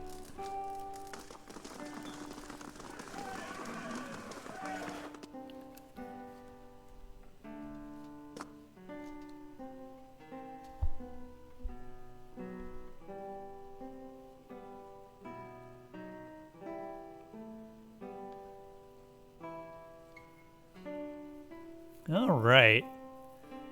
God, I kind of wish that I could, you know, I might see if I can pull the loading screens from here, cut out the middle part, and then just use that as a border for the stream, because they fit my stream very well, or they fit my style very well. And it's sort of what I'm looking for.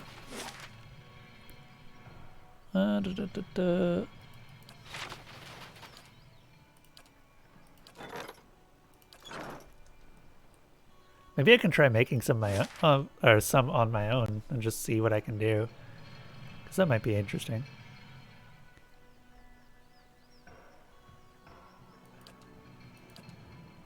Okay, so that's another quest turned in. What quest do we have? Is it J? It is J. The Bleak Oath.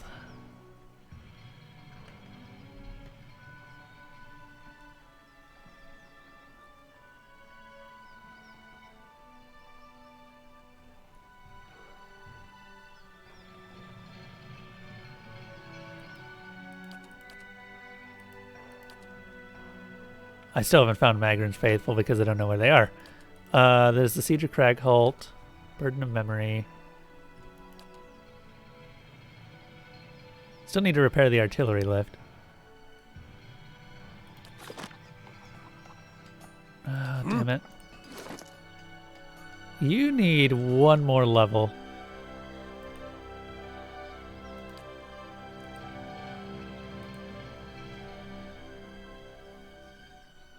Can I enchant this better?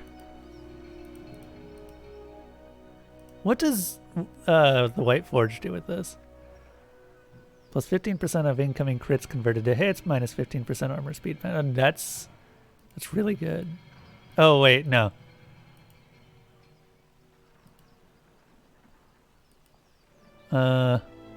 Maybe it's not so good.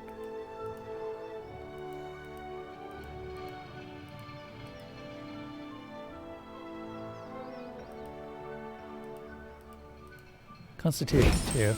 That's pretty much what I run on everyone. Take slash root.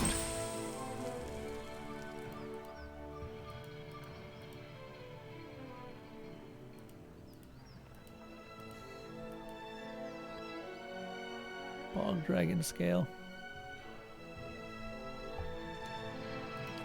And it requires level 16, which we are currently not.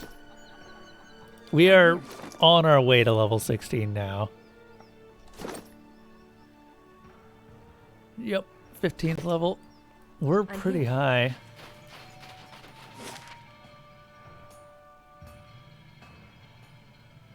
Okay.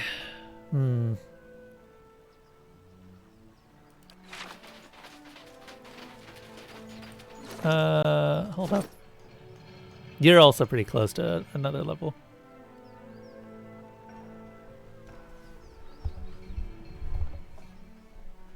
I just want everyone to have good endurance.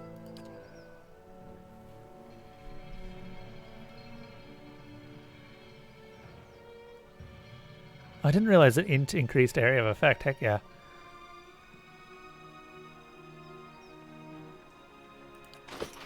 If int increased area of effect.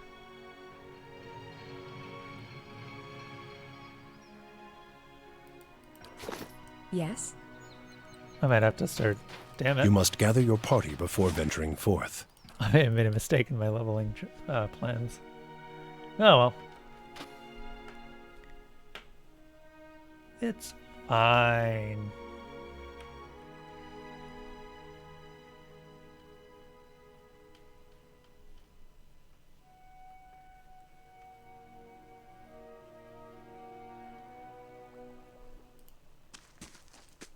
I'm here. Hello. A dwarf, clothed in but a few straps of fur, puffs up his bare chest with every drag from his pipe. Come a long way to get some air, have you? Looking to get inside? Are you now?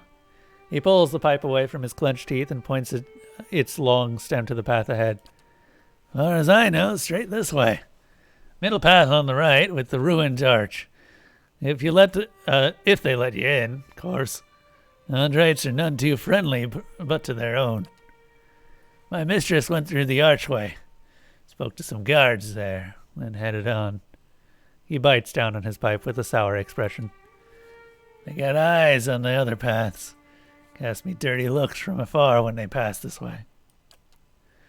As if I'd stand here in plain view if I had some grand design of sneaking into their blazing church. And what's an abbey got that's worth hiding, anyway? Monks? He grunts again and shakes his head and mutters something about if he were younger. Why are you helping me? He shrugs. You got a look about you. Look like you need it. And maybe there's something I don't like about this place. Like it's hiding something. My younger days, it'd be me going in there. What are you doing here? Enjoying the fine weather just a bit longer. He smiles, letting a cloud of smoke and frosted breath escape through his teeth. My mistress had business with the Andrites. We'll be off soon as she's done with the abbey. Meanwhile, I was told to stay put. They don't want any outsiders meandering about. She already put some kind of hex on me. Says I won't even remember any of this. But the copper's worth it. She says I'll wake up at home with a full coin purse, opposite of most of my mornings, so that had a certain appeal. Tell me about your mistress. Which one? He lets out a chuckle and slaps his chest. A reddening print blooms on his skin. She was the fun kind. She's a gift bearer. Paid me well to guard her on the journey, though. Hex plus 1d6 necrotic on hit. Do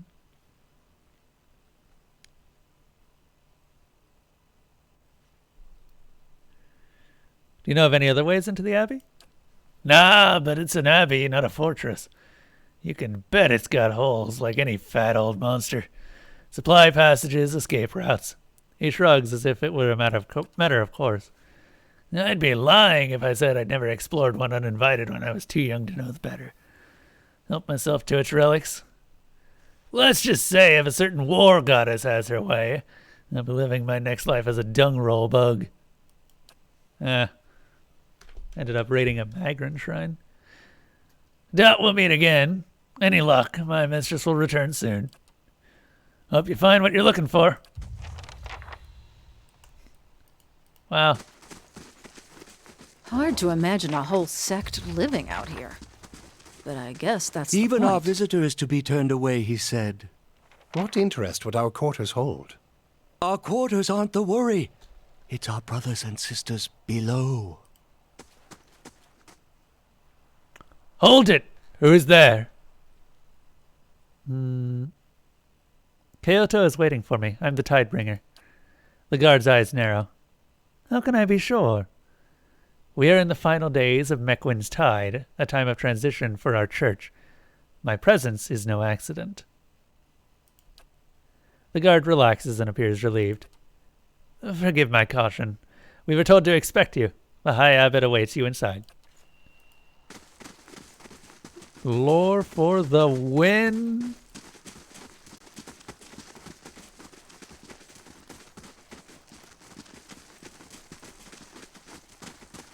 Whoa, what is that? That's a giant bone.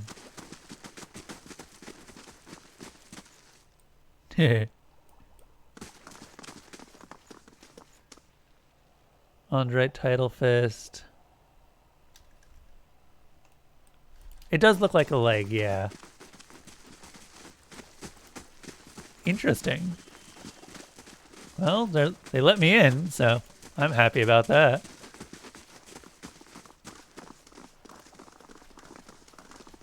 I will walk unseen. You look pale, sister. Find someone to take your place. I'll stand watch. I'd hoped I was over this illness, but clearly not. I shall take your advice.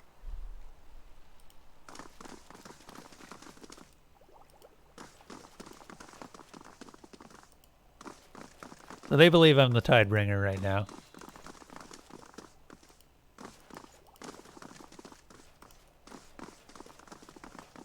I can do that. That's settled. Okay, good. I wasn't sure if they would start attacking me. What? Ooh, prayer against imprisonment. That's not bad. I should really see. Hold up. What do we even have for consumables? We've got a bunch of offensive consumables.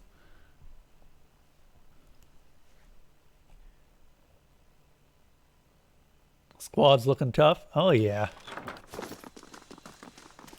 Look at us with all of our very high level stuff. How you doing, Tear Bear? Welcome to the campgrounds. As I do not believe I've seen your name before. Is it Tear Bear or Tear Bear?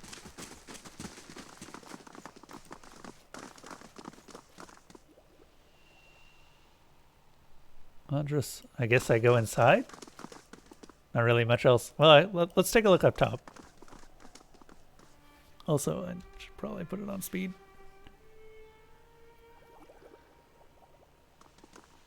Yeah, I wonder what that giant skeleton is. I'd like to see the upper part of it. That's something that they've always done really well in Pillars of Eternity. It's just the maps look really cool.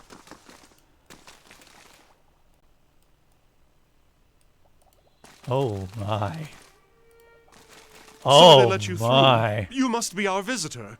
The High Abbot awaits you inside. Straight back. Look at it. How big is this? What is this thing?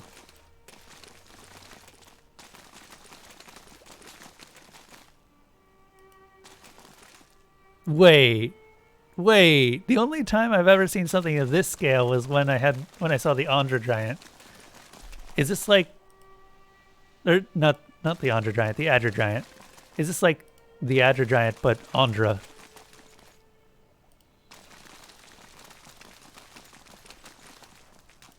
It just keeps getting better. Oh, this is great. Okay, first, before we go in, I want to just make sure that everyone has potions. Okay, we got fine. War paint. Good. I'm actually going to drop these and give you... Do we have some healing scrolls? Whoops. We do have some healing scrolls.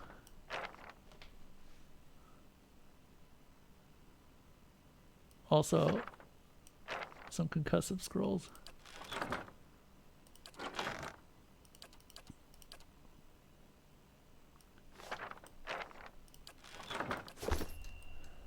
I'm here.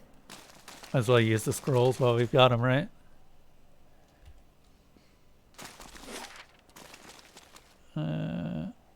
The Hall of... Is it Presence? Presence.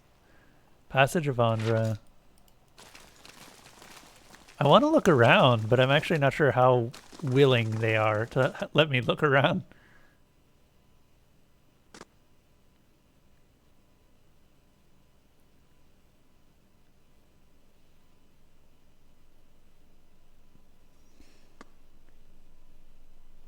Also kind of want to look a little bit closer at the bones, because that skeleton is ominous as hell. It seems like a perfect twin of the one that's under Cadnua. Even with your labors, your presence of mind never falters. I don't know how you do it. Perhaps your thoughts would swim deeper if your tongue didn't come out for air so often, dear brother. That is definitely Kana's voice actor.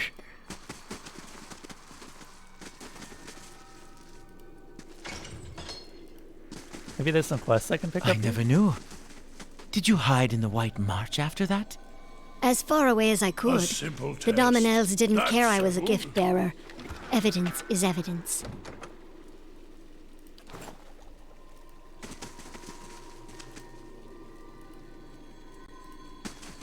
The High Abbot imparted to me that I wasn't alone, that he has nightmares sometimes as well.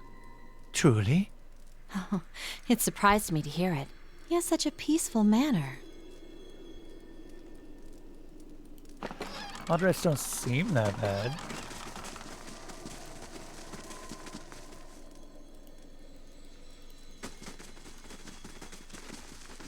There's no named Andres. This I haven't seen before.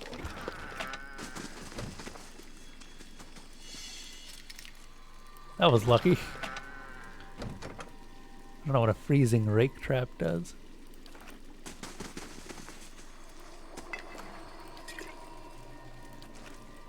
A simple test. That's settled. Come here. Just in case I'm going into a restricted area of some sort.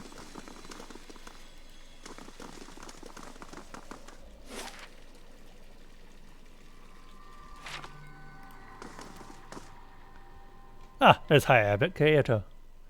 While the other Andrites in the Abbey are clad in drab, functioning garments, this Amwa seems dressed for an occasion. His robe is bright and glossy.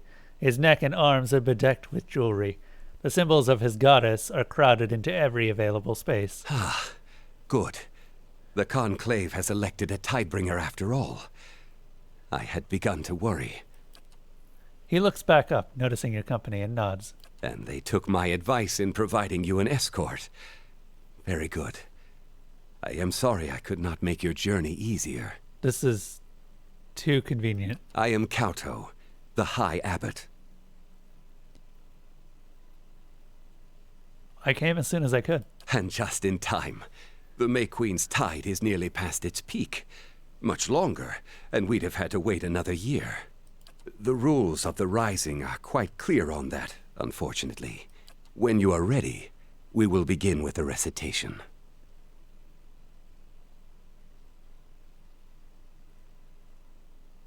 The Conclave mentions... the Conclave mentioned something about a reliquary? Yes, of course. I would not pass my station to you without passing that knowledge as well. It is the Abbey's most sacred chamber. Ooh. When the Rising is complete, I will take you there myself. In fact, the ritual demands it. Okay. About the recitation. You seem nervous. The Conclave chose you for a reason. For a devout follower of Ondra, the answers will flow naturally to you. I do have a fuck ton of lore, so I might be able to pass this. I remember my own Rising. The Conclave sent me on the same exhausting journey. When it came time for the recitation, I could not remember a word. But it all came back in time. Oh, shit. Our goddess smiles upon the forgetful. He taps a large golden ring with a wave insignia as though it were proof. Our library is open to you, as are the grounds outside. There is a beautiful mural out there that you should see, if you haven't yet. I will totally take a look at that. That sounds amazing. And you may, of course, speak with the gift bearers here, if it helps your recollection. Sure. Take your time, and examine these things before your recitation. What if I fail? Do not be afraid to fail. A lapse here or there is to be expected. But do take care in your work. Even my patience has limits. The Andrites don't seem like bad people, so why are they sending Eyeless out? The Eyeless are clearly made for war. They're not... Like, I don't understand why there's such a difference between what we've seen of Ondra versus the people, or like the Eyeless themselves. How did you become the High Abbot?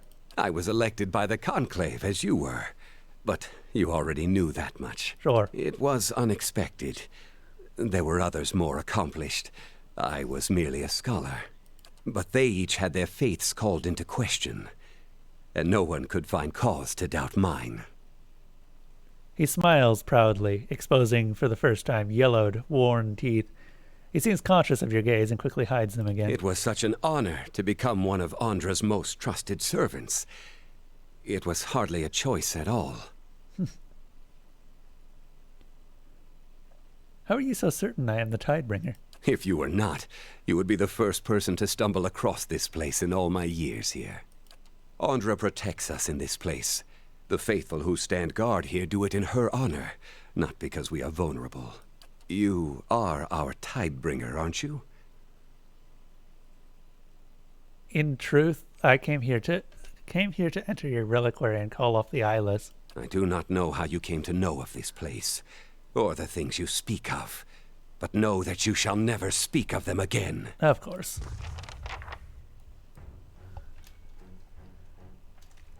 Well, this is why I saved. That's the quick save. I just wanted to see what would happen. And we're not going to go down that dialogue route. So he doesn't know. He doesn't know.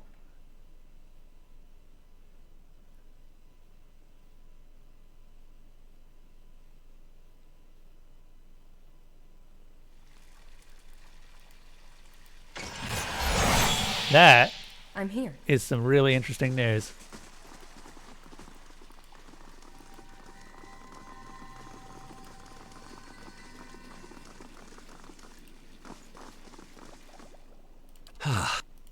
I am Kauto, and just when you are ready. Yes, when the rising is complete. I remember, but it all our life, and you he may seems take also your time. super nervous. Do not be, but do take care in your work. Even my patience has limits. Okay, we're gonna look around.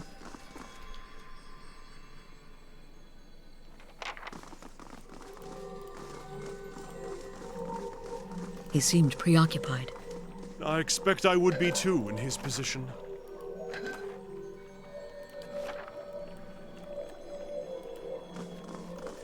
Smells fresh. That can't be the salt well. Oh, right. Zahwa also leveled. Hold up.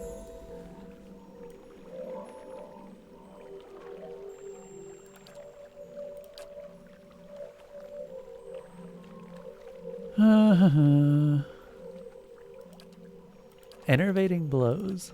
Crucible of suffering.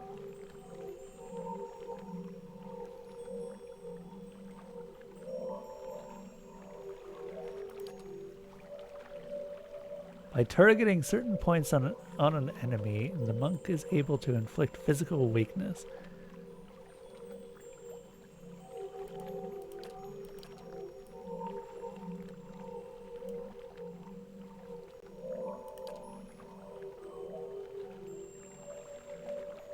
That sounds really good.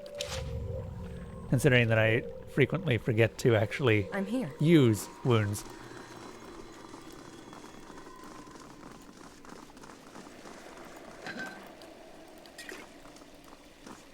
Alright, so we're going to visit the library. We're going to see the mural. We're just going to look around.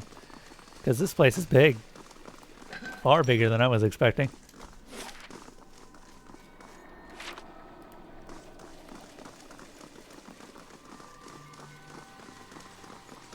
Smells like an ocean breeze. We've got to be close.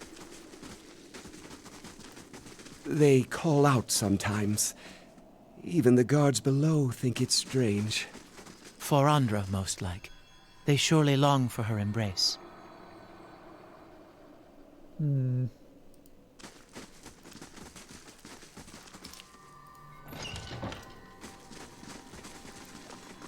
Now this It's I here. haven't seen before. The salt well.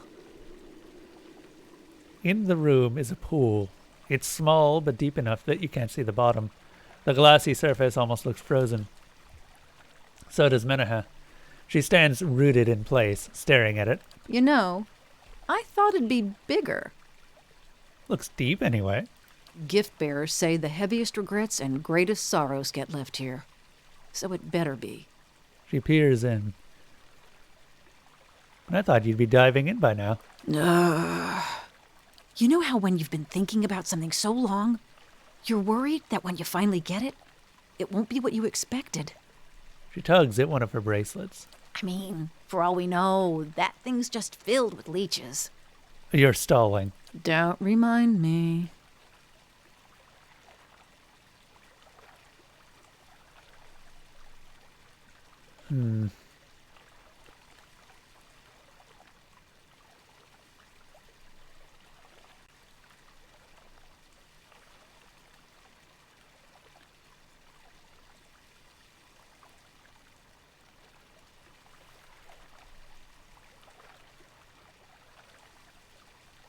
What if the memory of the massacre has prevented you from committing a similar crime? That was my soul, but it wasn't me. I was a different person, shaped by a different past. I don't think I could do anything so awful now. Her hands are clenched in front of her. Her brow is furrowed in determination. Despite it all, she sounds like she's asking a question.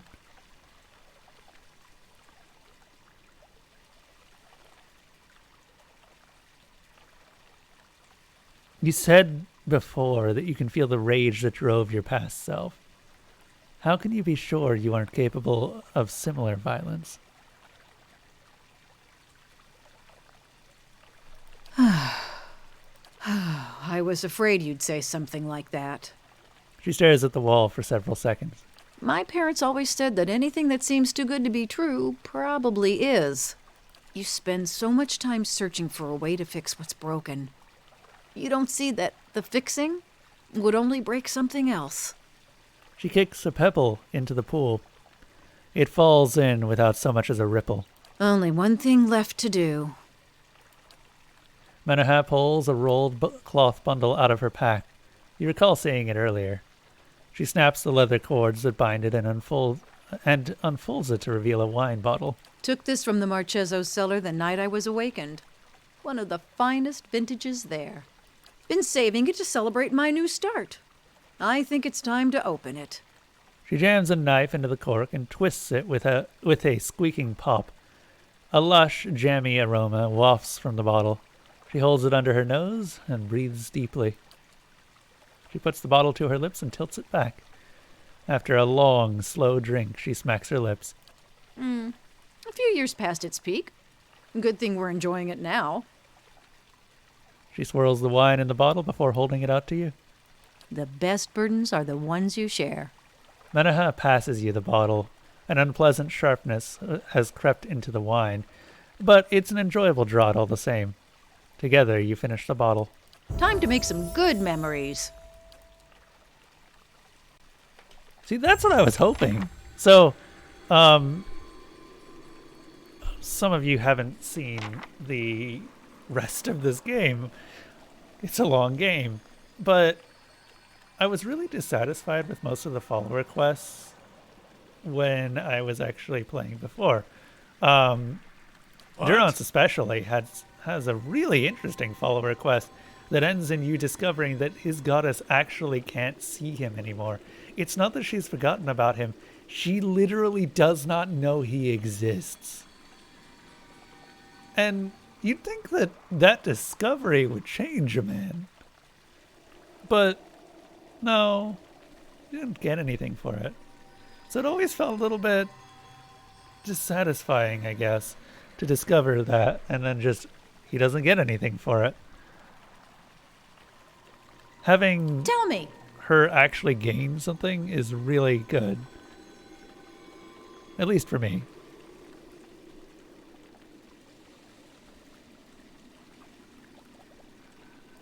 Or maybe Durance did get something from it. Hang on. Oh. Yay.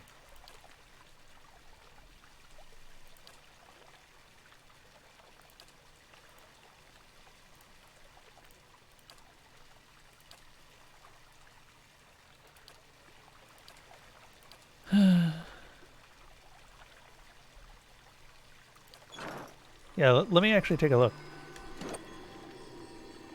I don't think he did, though.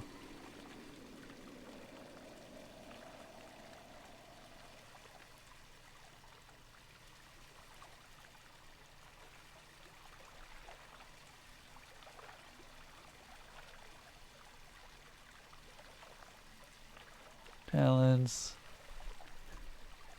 I don't actually know what Satisfied Mind is listed under. Okay, it is a talent. +2 to resolve.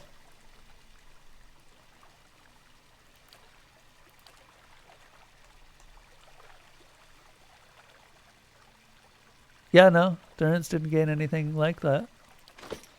Yes? Would have been nice. Okay, one more level in mechanics.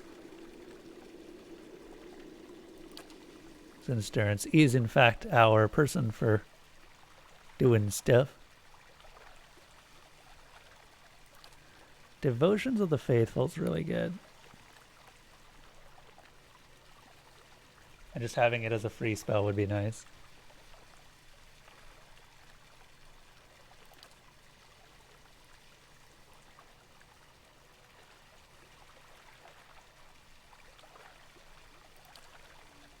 Actually, Triumph of the Crusaders might be pretty good too. I would never cast this spell normally, but as a free spell, sure.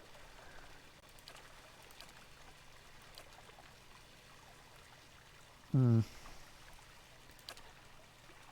think I'll go with Devotions of the Faithful. Yes? I can do that. I can do that. Oh, what's this? Alright, we got some more lore. A strictly devoted follower of Boudica, Weigelt was haunted by dreams of criminals committing horrific acts of violence, only to escape punishment or receive one that was unduly light.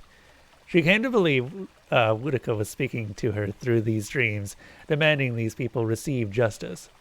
Weigelt found these criminals in hideouts and homes, and very often in jail, serving inadequate sentences. She would steal into these places, which were frequently under heavy guard, find her way to the criminal, and pronounce the judgments of Boudica. Her incredible knack for reaching these places were in some instances later declared as miracles when she was canonized. If the criminal was lucky, it would only mean disfigurement. But most were executed on the spot with Weigelt's cudgel. Eventually, Weigelt's reputation spread too far, and many criminals that feared her began to set traps and issue bounties. When she was finally caught, she was clubbed to death with her own weapon.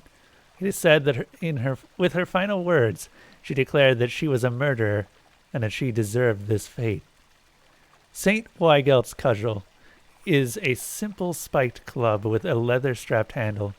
The wood itself is irreversibly stained reddish-brown with the blood of criminals. What's the actual stats of it? Inflicts persecuting. What does persecuting do? A really big damage bonus, actually. Interesting.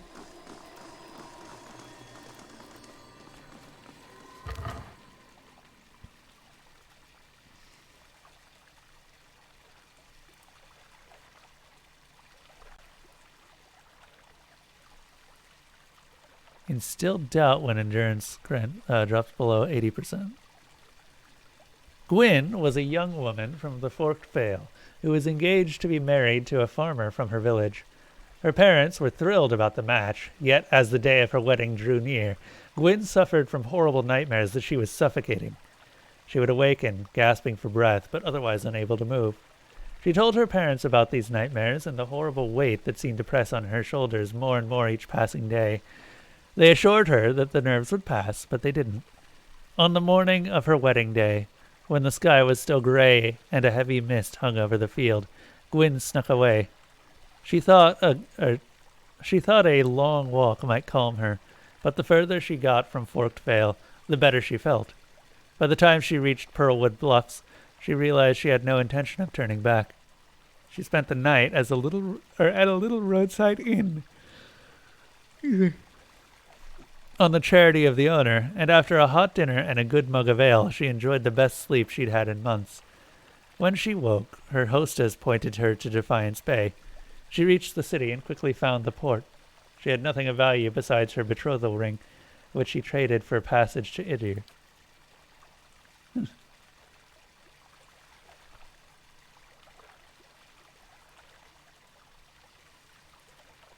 Interesting.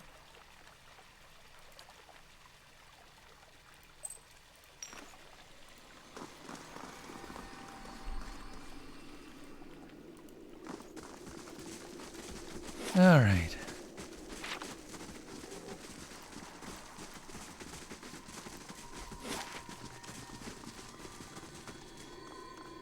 That's the Hall of Silence, the Chamber of the Fallen Moon. Let's go take a look at the Chamber of the Fallen Moon.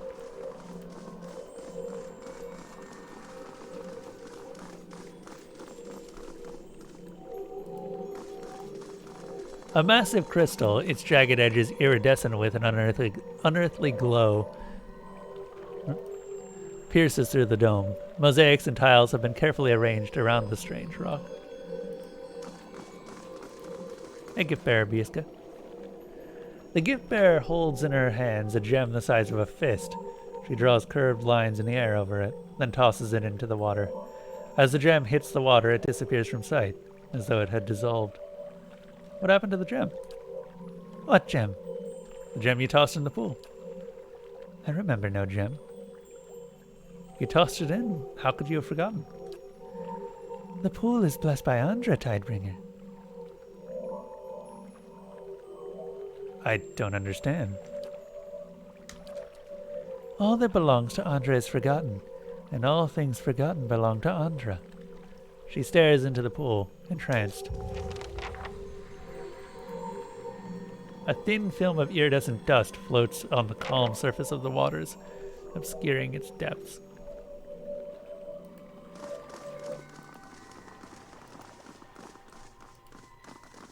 What is that? The craftsmanship that gave form to this statue appears too skilled and refined to have come from mere mortal hands.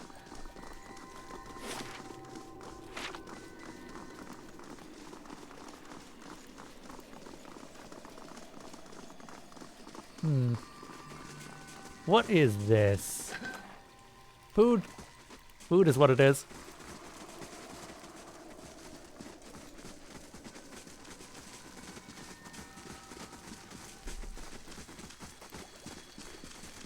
Oop, more food. More food.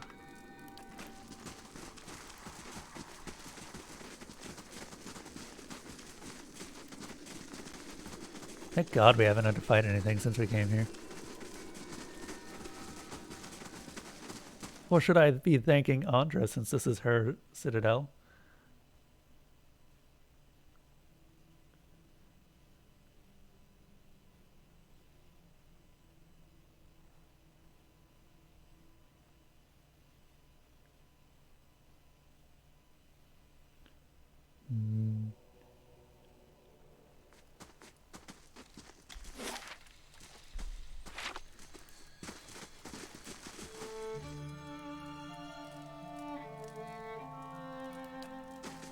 Fine.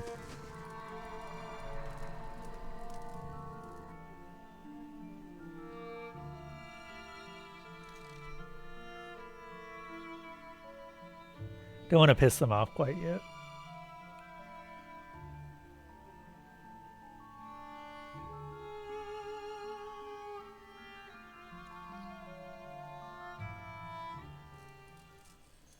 Hey, Missy.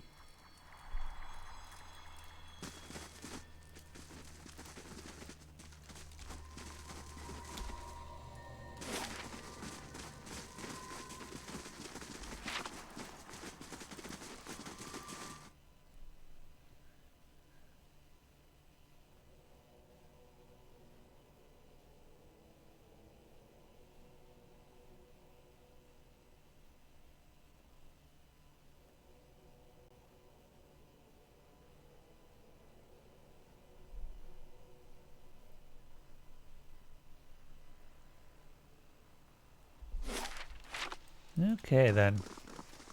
Ooh, what's this? A mural is rendered on the face of the rock wall. 4 panels seem to be arranged in a story of some kind. First panel, Anthu, the end. Second panel, Saman, the flood. Third panel, Disaman, the ebb. Fourth panel, Dianthu, the beginning.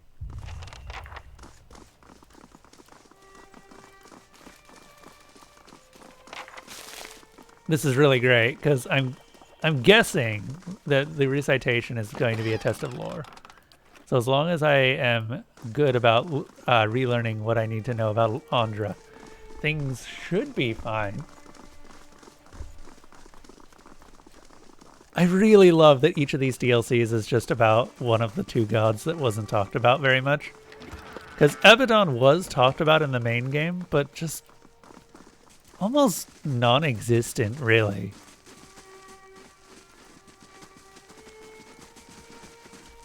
Apparently, Abaddon's ending is something that you get from doing this too. But I don't know if I can actually do that.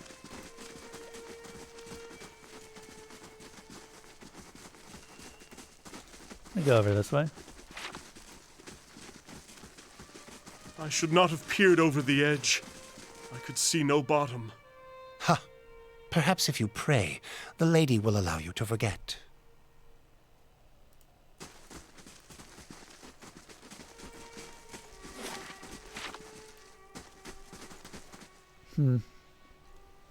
You stand at the precipice of a fissure that time has torn into the mountain upon which the abbey stands. Whistling wind calls out from the depths of the crevasse, mournful wails hinting at the great descent from the edge into the darkness and lonely spaces below. Encased in centuries of rime, a gargantuan skeletal hand hangs awkwardly above the gap.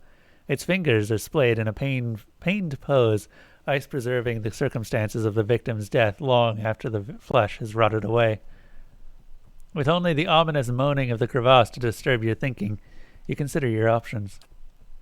Considering the span of the gap and the position of the skeletal hand, you believe a well-placed grappling hook would allow you to reach the other side. Though positioning the hook may be tricky, the winds are not so strong they would endanger attempts to cross. With only the ominous moaning of the crevasse to disturb your thinking, you consider your options. The middle finger is a large target, but it sits in the midst of the buffeting wind that threatened to blow the rope and grapple off course. Whoever casts the grappling hook will need nimble fingers to ensure a good throw. I mean, I think I've got really high dexterity, don't I? I will cast the grappling hook. Yep, I figured. You time the throw perfectly between chaotic gusts whipping up the crevasse. The grappling hook cuts an odd path through the expanse of violent air and attached to the rope trailing behind in a bizarre spiral. Despite its odd course, the grappling hook eventually sails over to the middle finger, its rope winding securely around the frozen bone. You give it 2 tugs and are confident it won't budge. Fascinating.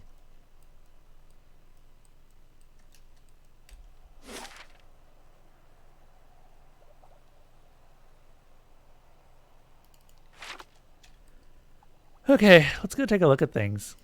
Just look at the giant skeleton.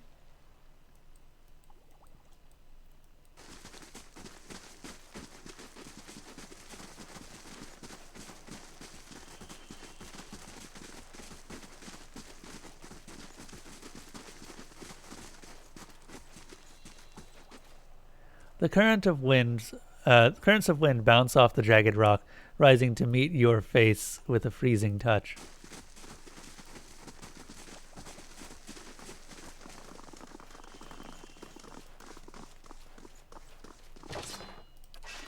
Just gonna grab those.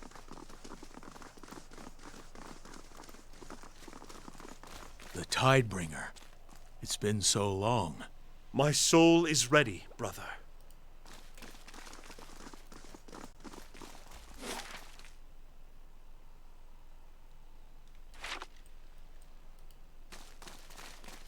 So, I'm here. is this an actual giant then? That's my question here.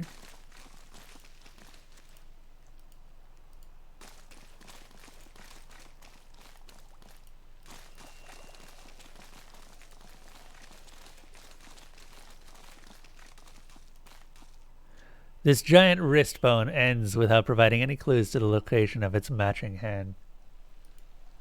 It's a limestone deposit. Well, it was clearly alive at some point, yeah?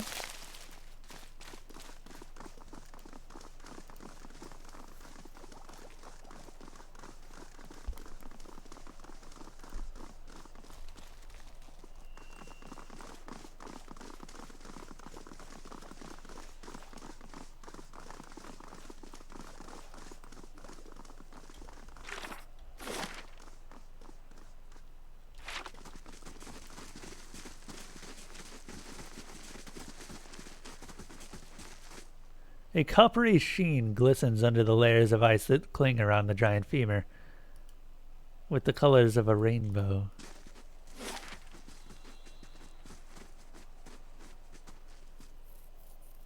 Where's the other leg?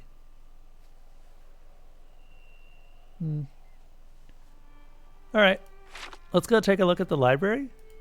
They mentioned something about a library somewhere.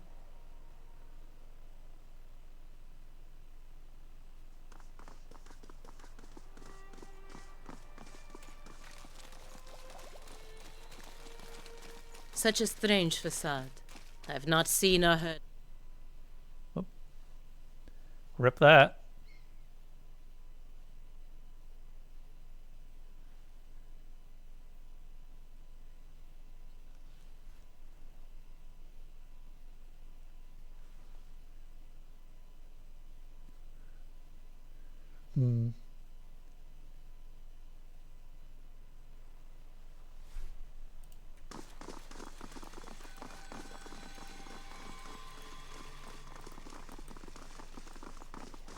Is this to the library?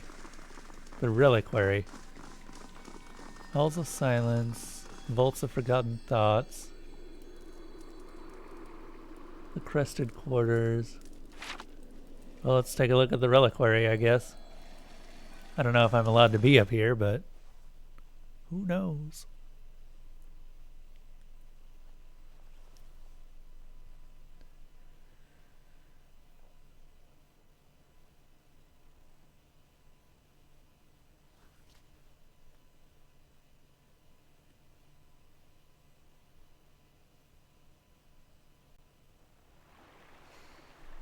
Ah.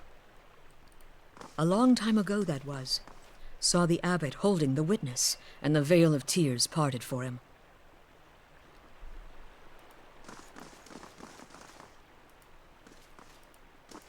I feel like I'm not going to get in without doing the recitation. Still don't know where the library is. Maybe it's up here somewhere?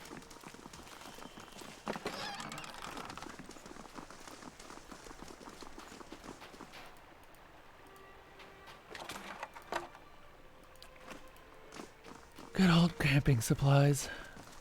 Oh, and if I find something good, you can have half.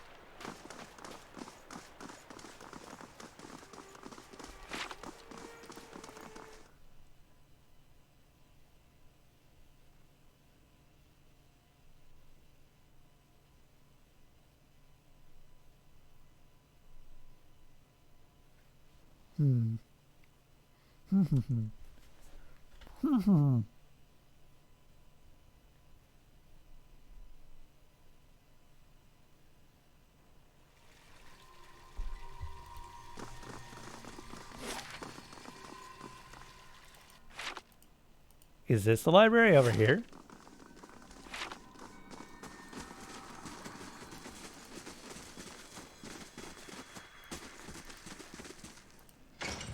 Ah, here it is. Fantastic. This is the record? Yes. See that it is cast away with the others.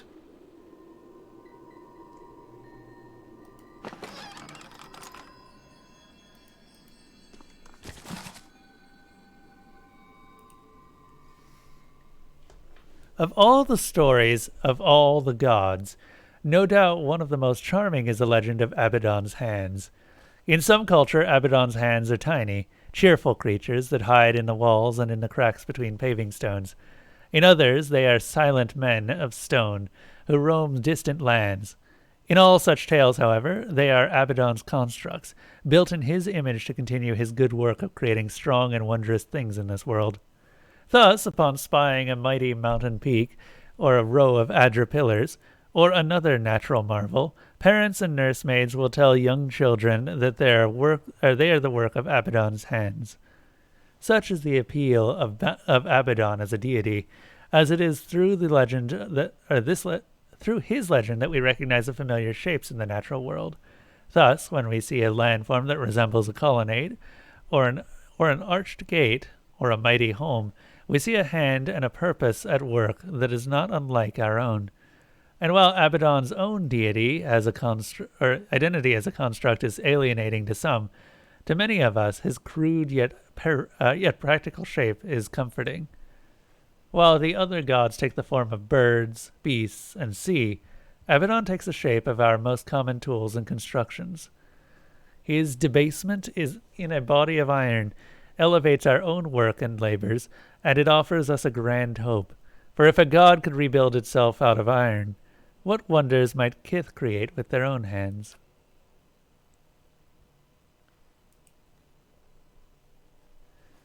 Sing, O ocean waves, of Andra's sorrow, of her unrequited love for the unattainable moon.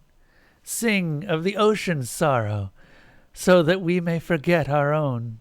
Each day the tides reenact Andra's longing for the great moon. The waters reach out at high tide, yearning for the heavenly body, only to slump into low tide when the moon proves unattainable. You asked me once why I loved Andra so dearly, how I could go from a life on dry land to being a devotee to the goddess of the oceans. I sing of the ocean's sorrow so that I may forget my own. It is Andra's message that speaks to my heart. I have devoted my life to helping others discard painful memories, for that is the gift Andra gave me. When I lost my young daughter, my wife and I were inconsolable until a gift-bearer offered to take my toddler's toys and cast them into the deepest waters. Truth be told, I and other gift-bearers I know have never even spoken to Andra. She is largely silent, and when she does speak, she uses floods and tidal waves instead of words. But we sing of the ocean's sorrow so that others may forget theirs.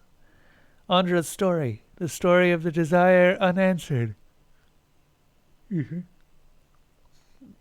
actually matters to people like you and me.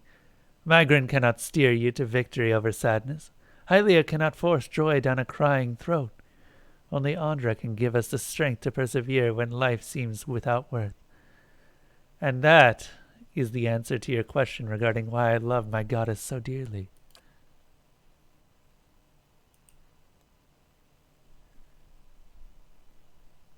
This is the talking about Rimmergand.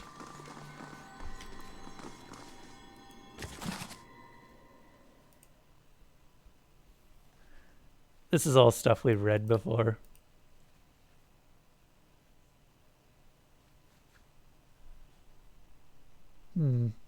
This one I haven't. The expedition. I move. There is no compulsion. It is not a need. But something pulls. I cannot deny its draw. The white wends out past my vision. Its fierce eyes watch me as I move. The wolf tracks my step, a silent companion who will not join. All is blank. The pale expanse lies before and behind. I search. The miles pass, and still my feet move. My hunt continues unabated. The landscape returns my gaze, unaffected by my presence. The snow falls, needles driven by the wind. Its cold teeth bite my skin. The snow gathers, its hands around my feet, a fierce opponent who will not relent. All is white. My journey continues. I travel. I can no longer stop. A true compulsion forms. The need drives me on. I must see. The sun breaks through the gray. Its unrelenting gaze thaws me. My body warms under its touch. Frigid limbs move again and carry me further. All is empty. The breadth of existence is my destination.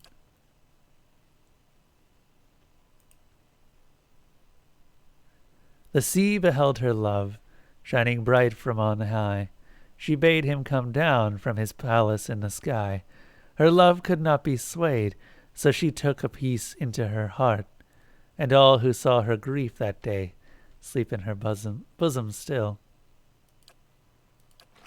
Absolutely.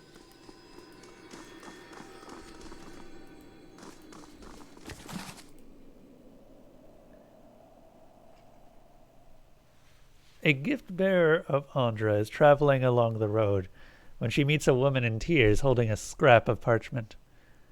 "Why do you weep?" asked the gift-bearer. "I hold here a letter from my wife. I tried to be a good husband, but the letter says that I was not, and that she has gone to seek the company of a better man. Now this is all that remains of her." "Give the letter to me, then," says the gift-bearer. "For once you have forgotten the letter, your wife can cause you no further pain." The man gives her the letter and finds his tears have dried up. He thanks the gift-bearer and leaves at peace. The gift-bearer continues on, contemplating the man's story, but does not get far before she encounters an old woman in tears holding a string of beads. "Why do you weep?" asked the gift-bearer. "I hold here a string of beads that counted the years of my daughter's life.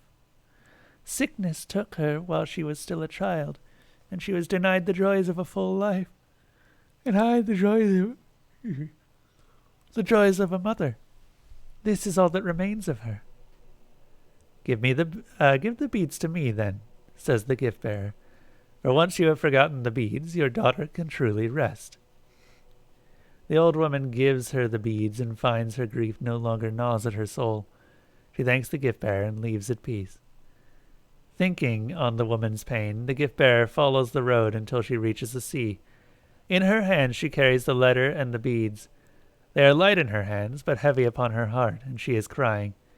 She prays to Andra to allow the objects to be forgotten, and casts them into the water. And yet, long after they have sunk beneath the waves, the gift-bearer finds herself still weeping.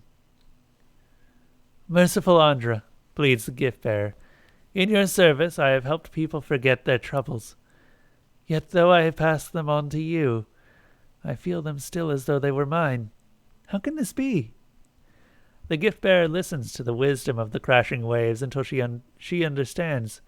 To feel the troubles of others in your soul is a burden itself. However, she has no token to give to Andra to bear it away, for the troubles are not hers to forget.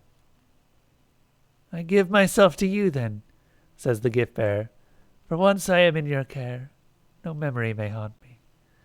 And with that, the tide comes forth and embraces the gift-bearer, and when it ebbs, she is gone.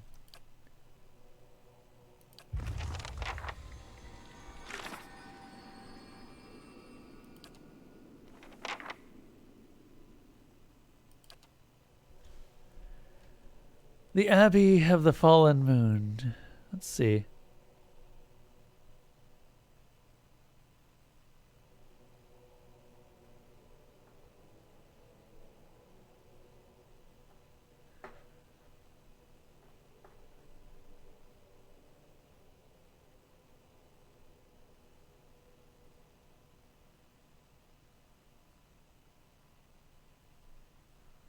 Anther the end, Saman the flood, Disaman the ebb, and Dianthu the beginning.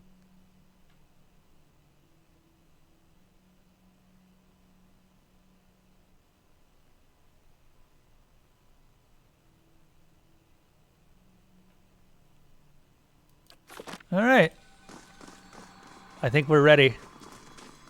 Or at least as ready as we can be.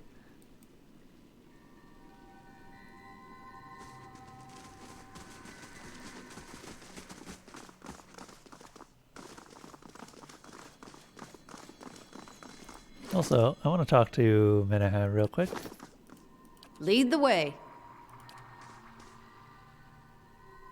What's your thing with Pelagina? She's just so earnest. And I've always had a thing for women in armor. The accent doesn't hurt either. Menaha turns a deeper shade of blue. How have you been doing since the Saltwell? Knowing that I'm going to live with my memories the rest of my life is and possibly the next? She chuckles. Part of what rankled before was trying to escape and hitting one dead end one dead end after another.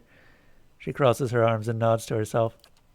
Or worse, feeling like my suffering had no purpose, like it was just some accident of the gods. She pauses, running her fingers around a gold cuff on her arm. Can't say that believing in a reason dulls the memory, but it's given me the strength to face it. She smiles and puts a hand on your shoulder. Point is, you don't need to worry about me, Sephi. I'm in good company, and that's enough for me.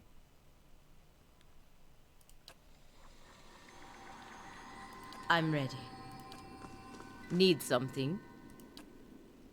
What? All right. I'm here.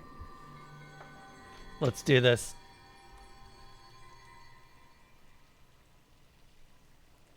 Are you prepared now for the recitation? Very good. We shall commence the rising. First is Anthu. Last is Dianthu. For the tide comes at the end and leaves at the beginning. I am Disaman the ebb. Who comes this way?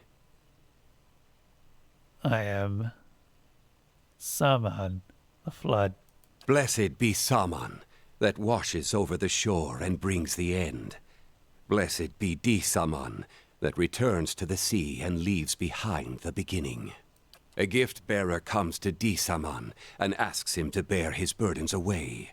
What token do you offer, gift-bearer? I give myself, for a gift-bearer has no other tokens to offer. The token is received in Andra's name. Tell me of your burdens. I have none, for all that belongs to Andra is forgotten. In Andra's embrace, our burdens are lifted. Kyoto appears pleased. He nods. Menaha sighs with relief. The Tidebringer shows herself worthy of her charge. Your purpose here, Tidebringer, is to perform the ceremony of the rising. It is the transition of one phase of service to the next.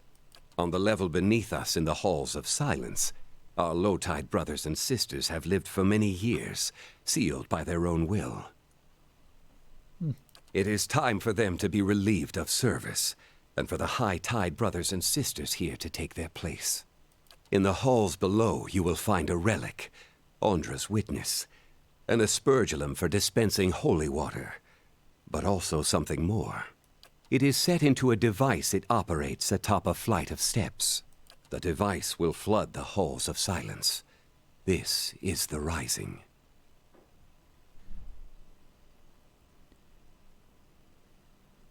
Once I have Andra's witness, what do I do with it? The device it operates is a simple valve mechanism. It will be clear to you when you see it. Want the people down there drown? It is the will of Andra. Every monk assigned to the abbey understands and accepts this. He smooths back his thick stalks of hair with one hand. A gray strand sticks to his palm. He frowns at it, then looks back up and continues. The monks here have all served as gift-bearers. We bear away people's most painful memories, and always a part of them remains with us. He's right about that much. Menaha shrugs at you. In the halls of silence, memory itself fragments until it is no more. The halls are a reprieve from a gift-bearer's burden. In the end, the halls take all memory, but the process takes a toll, as you might imagine. After many years, when the process is complete, the rising is performed, to give final peace to those who dwell there. This is your charge. What do I do when the rising is complete? The high tide is to replace the low, and stand vigil in the halls of silence until the next rising. When you have completed the rising, bring Andra's witness to me here. I will show you the last of what you need to know. To reach your destination, you will need to know the sign of the tide, which is kept only by the High Abbot. It's said that it is the first knowledge lost when the abbot joins the low tide in the halls of silence. Watch carefully. Kyoto contorts the fingers of his right hand into a particular curl shape. Then, with his left hand, he traces an arc from center to end, simultaneously with his index and little fingers. I trust you will perform your duty, Tidebringer. Interesting. Yes. Time to enter the halls of silence.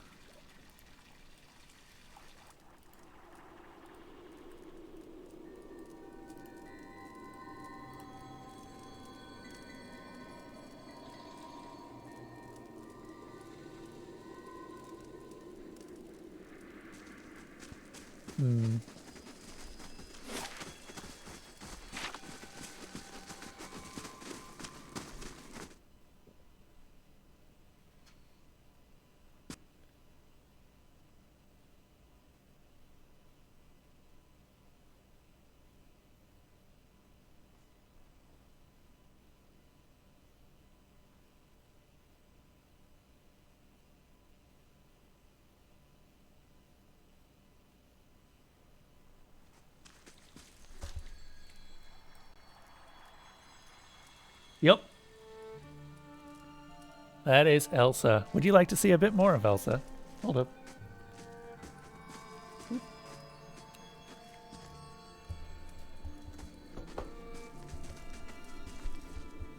She knows when she's being watched.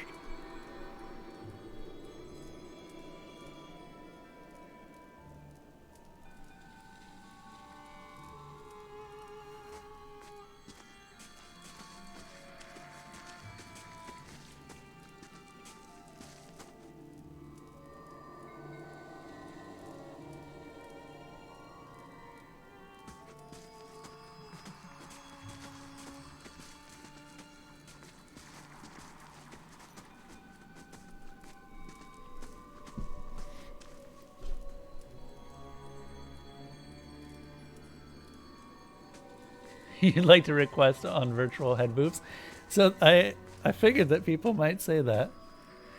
So that's actually why I ended up adding it to the, what do you call it? The points rewards. That's what they're called. I'm really bad. You can give her as many pets as you want. Or at least I have to give her as many pets as I want. Or as you want.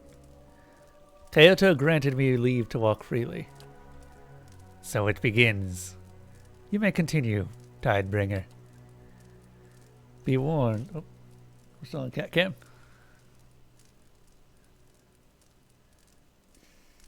Be warned. Low tide has been in the halls of silence for a long time. Their minds are not sound. Your presence may provoke them. In other words, we're fighting. Make sure they receive extra. I'll not let them fall into the goddess's embrace with empty stomachs. Their supplies are bountiful, sister. I have seen to it. Yeah, Elsa receives many, many snuggles because she is a very snuggly cat. She's also... Oh, it's actually overdue for feeding. Hold up. You know what? We're going to go feed the cat. Elsa, do you want some food?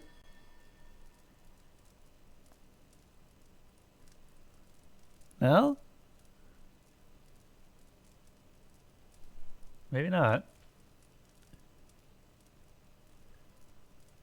Usually she is constantly asking for food. Yeah, eventually she'll get up. I'm gonna move the camera. Can I move the camera back a bit? Yeah, I'll be right back, guys.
Okay, we're back. Elsa has been fed. Missy has been fed. Well, Missy is in the process of waking up, so she'll be fed whenever she decides to eat. Missy is an old cat. Give her some time.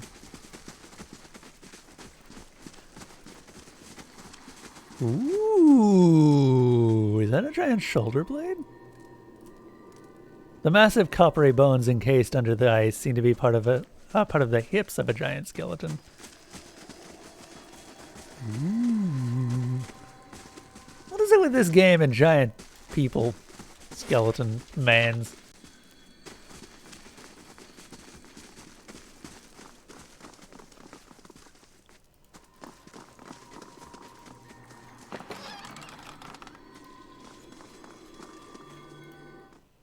I don't know where this goes.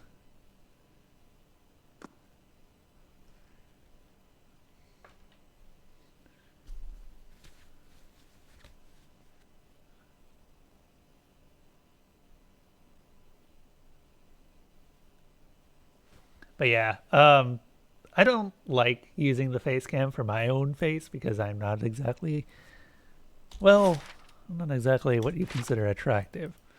So I put it on the cat instead, which is something that most people would be far more interested in seeing because cats are cute. And also I love my cat. And she gets all the snuggles.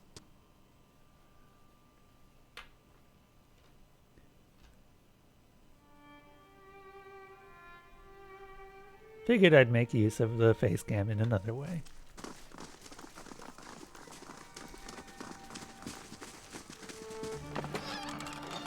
Hey, that replaces the grappling hook we lost. Some boots.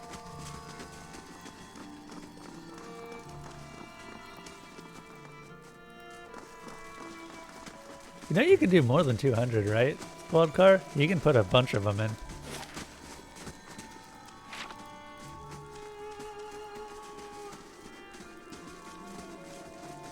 Oh, yeah. So that was a long time ago.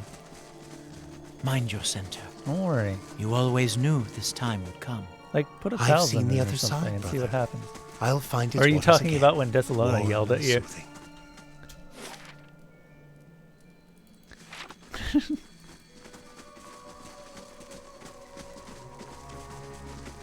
Oh, that. Yeah. No, that's because you just put stuff in. A simple test. That's settled. So once that cooldown ends, you can put as many as you want. Now, this is ominous. It's a big ass door.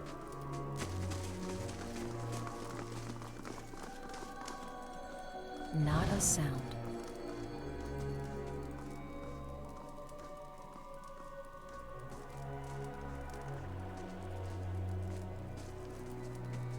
Dude, I would love to play Death of the Outsider. It is to date the only Arcane Studio game I have not played.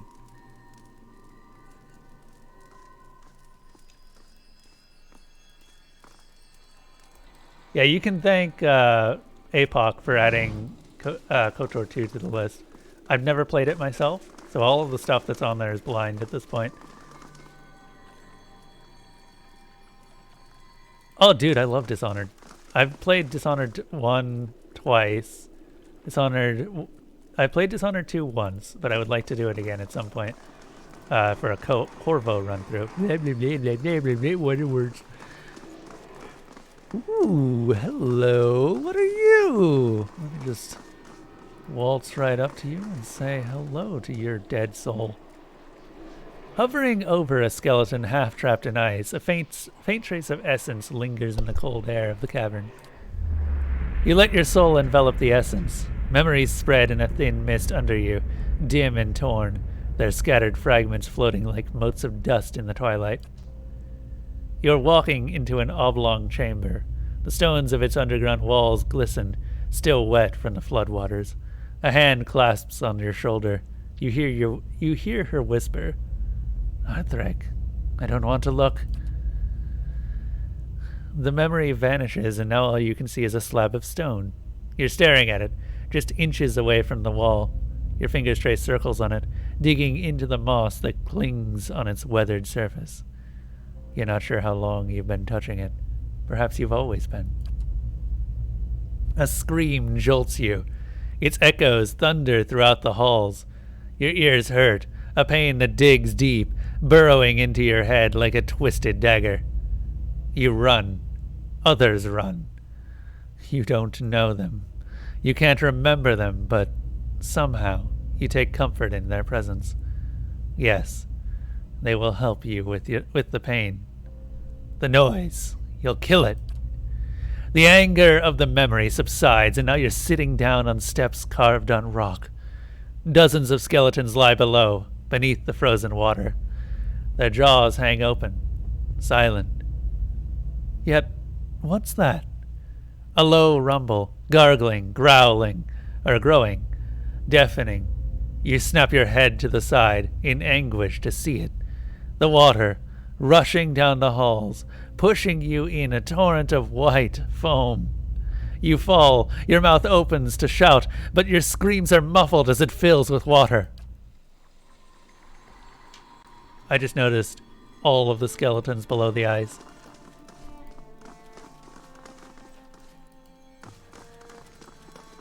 That was someone who got caught in the last flood.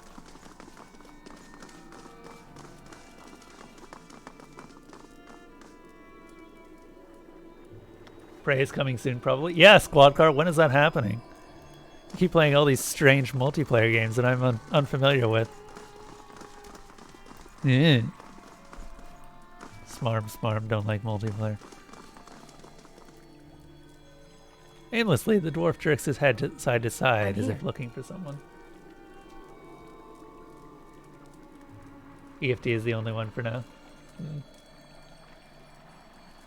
Your redneck dad asked if you wanted to hook up the PC to the backup generator, and I was like, what? That's off character, or out of character, but thanks, dude. Certainly. Where do you live again? Like, what area? What is this?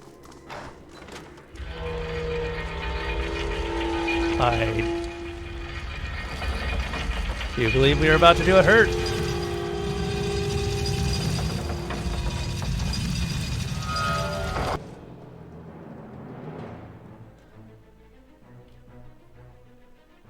Your dad's side is a bunch of Southwest Virginians and Tennesseans. Ah.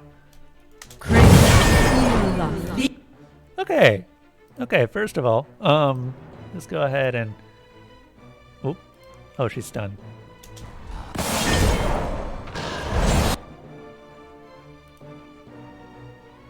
Oh my god. The symbol... oh, right. He leveled. He has more spells now. What the heck are these?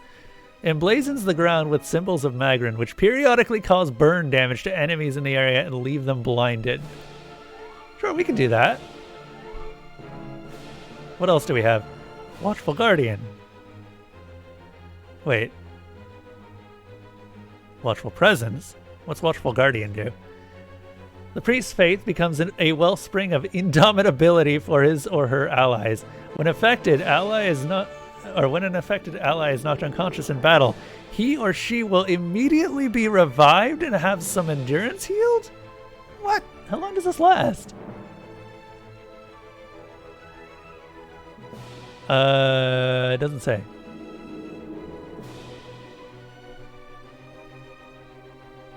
Huh. May not have a duration. Hand of Weal and Woe. The priest calls forth a beam of light that heals allies and burns enemies caught in the ray. Dude, high tier spells are a little bit bonkers. Also, 110% going to do this, because I don't know how high tier any of these.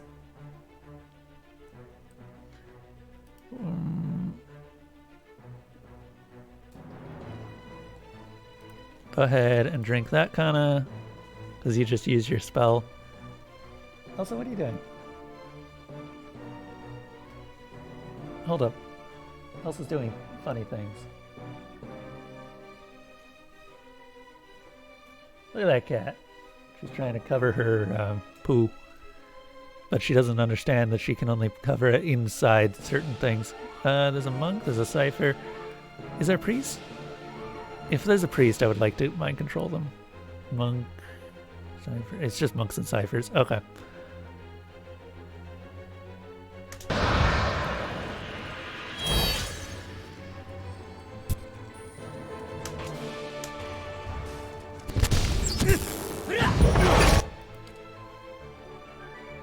Did he actually get that off?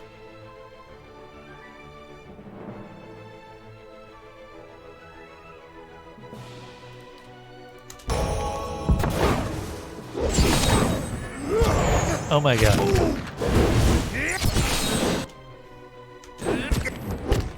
Come on, get it off. Alright. We have watchful presence. Even if we get low, we just can't die now. This is great. That being said, I would actually like also watchful presence. Breathe. I don't know what's up with the sound right now.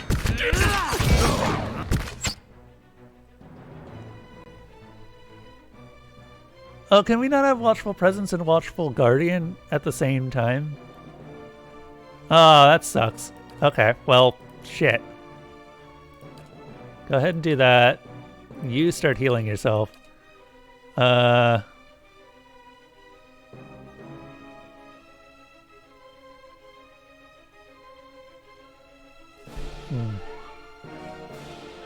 All in the area of effect. That will hit guards.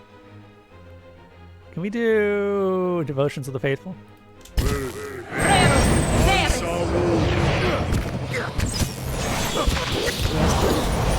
Oh shit, he got interrupted out of it.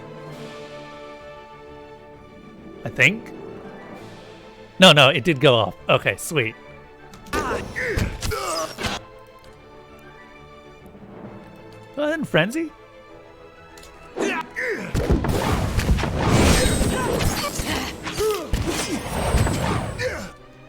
I have no idea if she's actually going to live, but we're gonna damn well try. Kana's currently casting dragons. This is good. I like dragons. We're going to cast a big plant thing, which will charm some stuff. Great. And now it's just everyone against everyone. I'm just going to wait.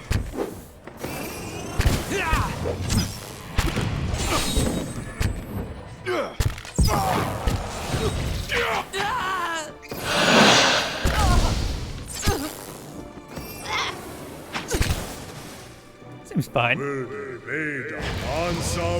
the high tier spells are just bonkers. I love them. I'm here. A little bit bummed out that you can't have Watchful Presence and Watchful Guardian on at the same time, but I suppose that makes sense. Wish it wouldn't cancel out the other one, but yeah.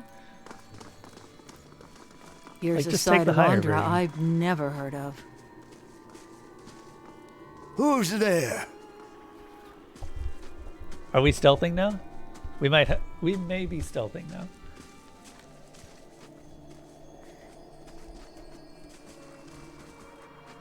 Yes? Step lightly.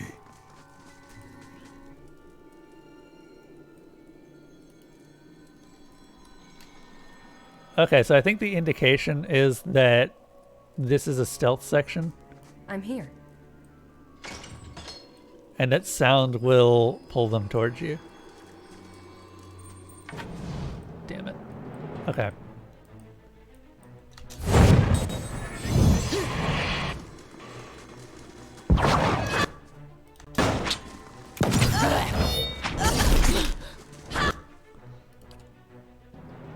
Can we do a Dire Bless?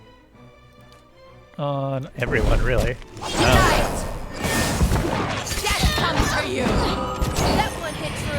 Dire Bless should honestly be all we need.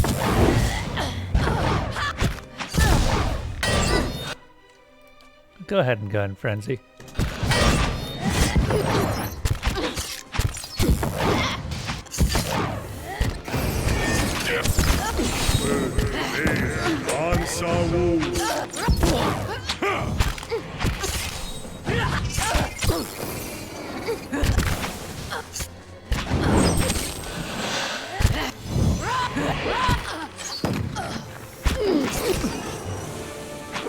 Wow, she's actually a lot worse than I expected. Oh god.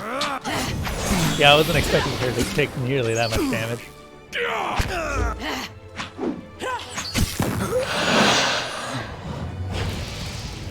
I might just kill everything, because we are not made for stealthing. Absolutely.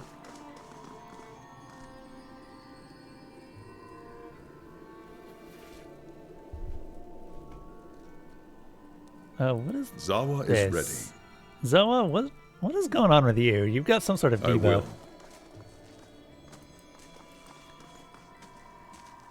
Weird. I'm here.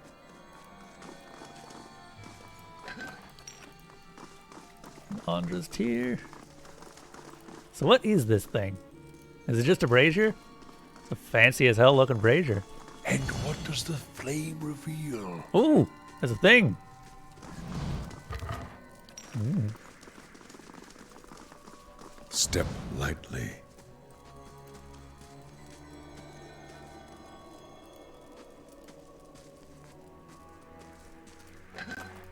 More gems? What's in here? An acrid and pungent smell climbs up from the depths of this pit. So there's the pool of the anointed over there. And I don't really know what the deal is with the pool of the I anointed. can do that. Can you? A simple It test. requires 12.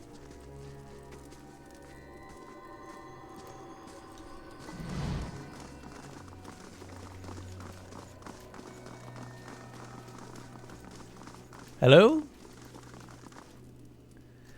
Tufts of downy gray hair sprout from the back of this man's scalp like shrubs. His lower lip curls inward over a row of teeth that appear to have mostly fallen out, and a musty odor hangs about him like a fog. Is that you, Edith? I thought I'd lost you. I see this man's mind, shattered, crumbling, even as we stand here. I called for you. I wanted to search, but the blizzard lasted days. I'm so sorry. He extends a hand in a gesture of apology, but when the fingers curl, but then the fingers curl and he draws back. He squints as if trying to see you better. But wait. We did find you. When the thaw finally came, I saw you rigid, frozen. You cannot be Edith. No, we are in the Abbey. Gift bearers. And you must be the Tidebringer. That is correct. Then listen well, Tidebringer. Kauto does not know what he asks, nor did I when I performed the Tidebringer's duties so long ago. The halls of silence. They take our minds, memory by memory. It would be peaceful, we were told, like going to sleep. Look around you. We, the low tide, who have been sealed down here all these many years, do we seem at peace to you? We are lost, terrified. What is it you want from me? There is a relic, an aspergillum, it was called. What was it? He thinks for a while with a pained expression, his lips mouthing words. Well, it doesn't matter. It controls the floodwaters, but also the outer floodgates. Andra's Witness. That is the name. It is down here, but I don't recall how to reach it. The High Abbot knows.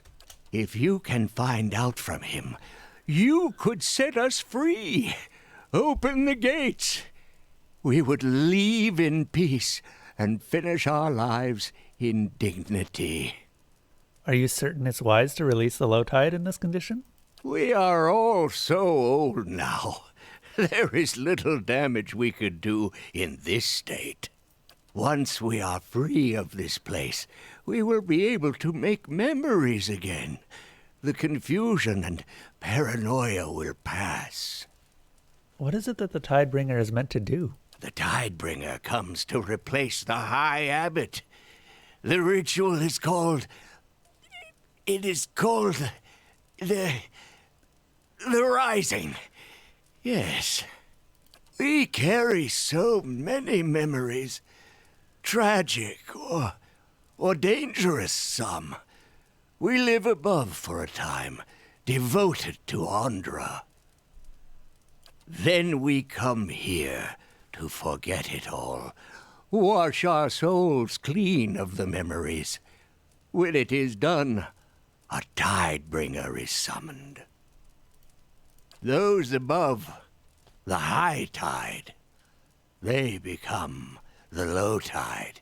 It means they are brought here to the halls of silence, but not before the old low tide are removed, drowned in a flood, and swept away. The Rising.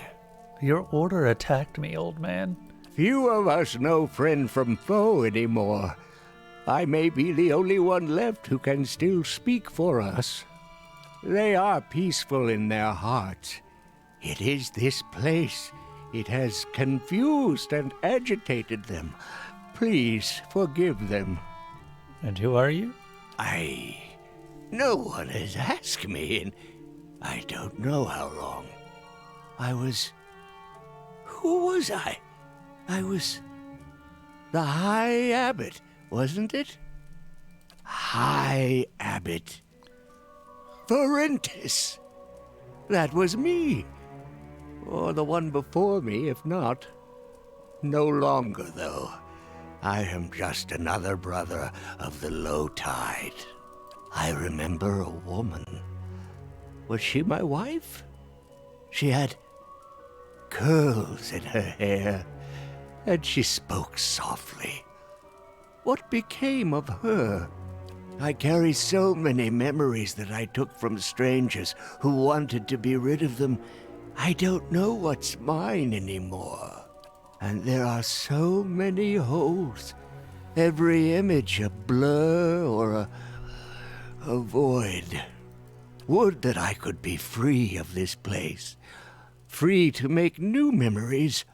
To know who I am. You did not choose to be here. Did we? We did. We chose it. When we thought it was our duty.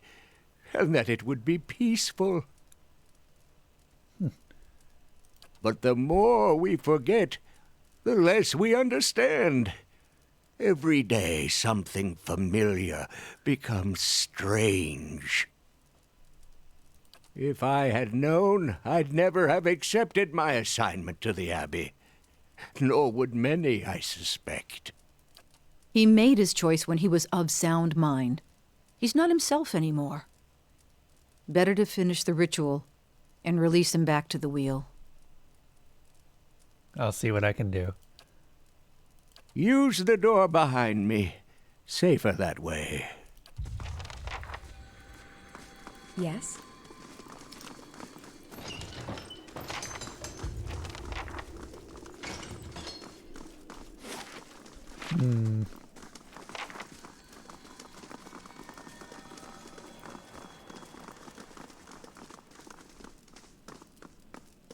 Beyond the door, you catch glimpses of shapes in the darkness.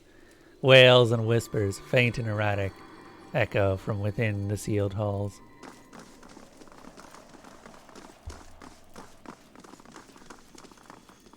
I shall be quiet as a calm sea, which is not very quiet.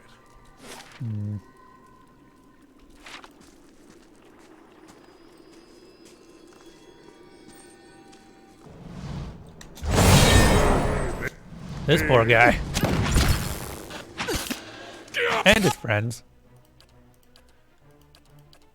Dire blessing, please. Mow it.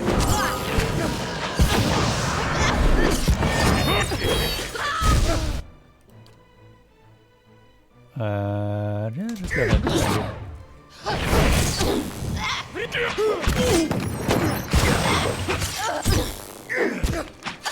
God, that is so powerful. That couldn't be true.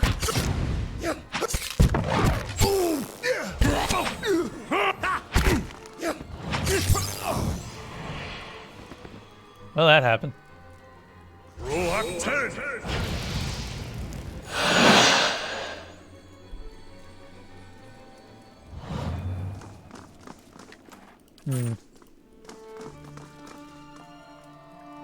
Different scenes of an ocean shoreline are carved into 4 stone panels, arranged almost haphazardly at the different heights along the network of rails.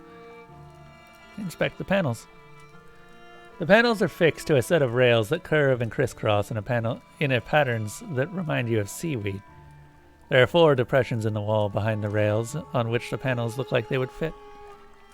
The panels show variously a barren shore, a city in flames, a flourishing city, and a tidal wave.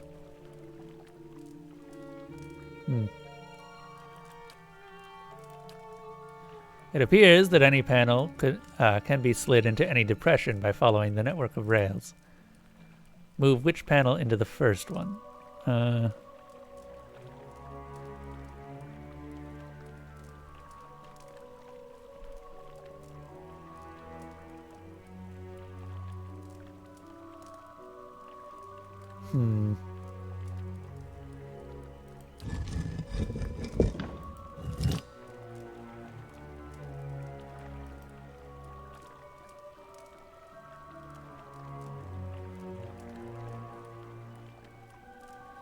First empty.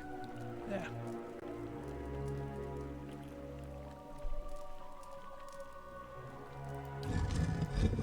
You grab the panel and slide it into... Okay.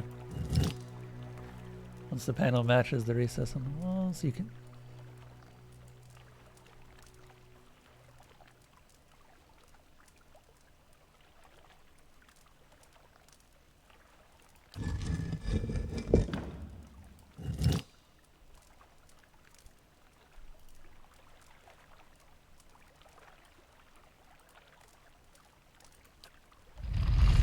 I really hope this works.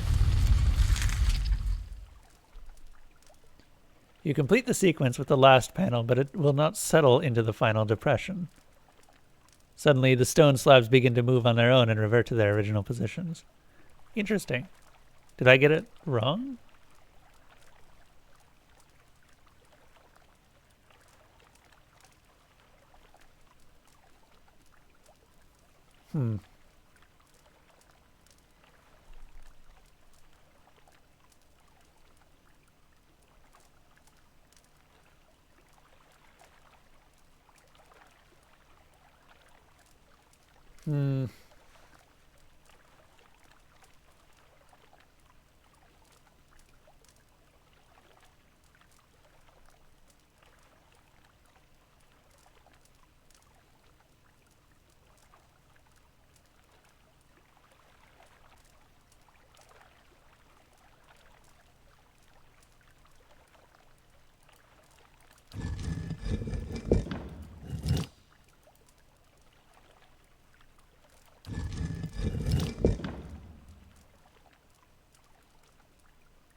Okay.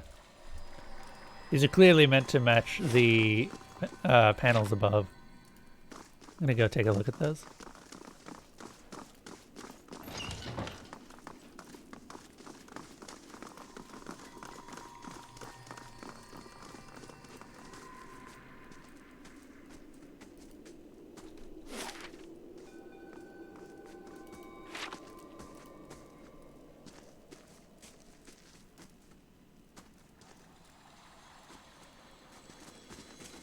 Reverse the middle two.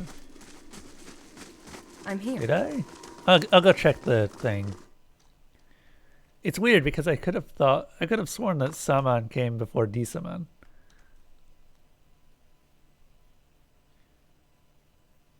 It goes Antu, Saman, Disaman, Diantu.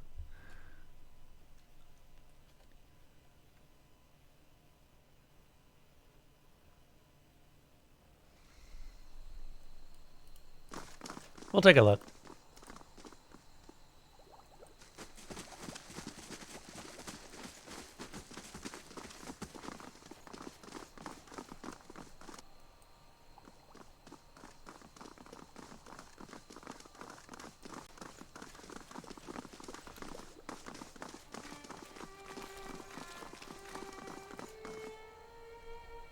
Oh, it's the city in flames first. Okay.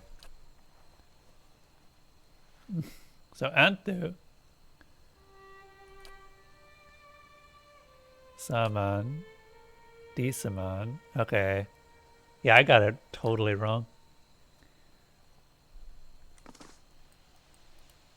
All right.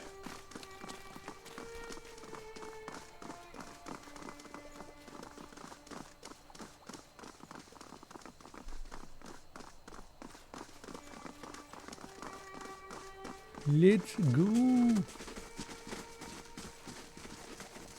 Yeah, apparently the city is the last one. I guess it makes a little bit of sense because Andra is only needed in times of terror, when you have something that you would wish to forget. I actually really like the idea of a goddess of memory also being tied to despair. There's just a lot of stuff you could work with, and it's weird because that's not a connection that I would have made without this.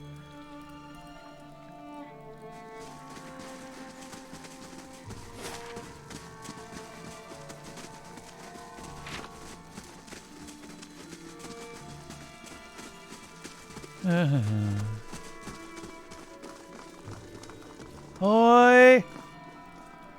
What's up, Izzy? We're about to reenact a horrible religious ritual which probably kills a lot of people. Or at least the ones that I don't kill myself.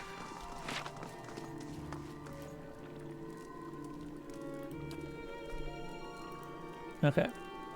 City in flames. Tidal wave. Parent shore. Flourishing city. The remaining panels retract and lock into place. Behind the heavy stones, there's a metallic groan and then a steady whir. A small tile about waist high slides back. Beneath, there is a carving. It shows an image of an ocean wave curled around a crescent moon. Ah, have you had dinner yet? I assume you have. Can you message Envy and see what his plans are? Actually, hold up, I'll check.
How long have I been on this screen?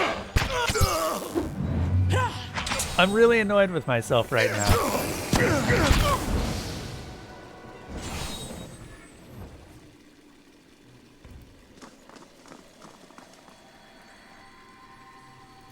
Okay, I really hope that I wasn't on that screen for the big decision, because we released everyone. We released everyone, and Andra's not happy. This is fine. The funny thing is I don't remember switching to that screen. God, this sucks.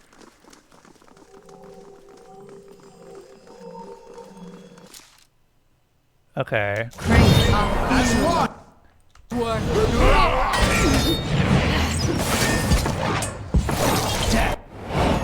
Oh shit. Are you going to tell me, Izzy? You sound like you might be telling me. Take you! Ah, bother. Death, take you! Okay.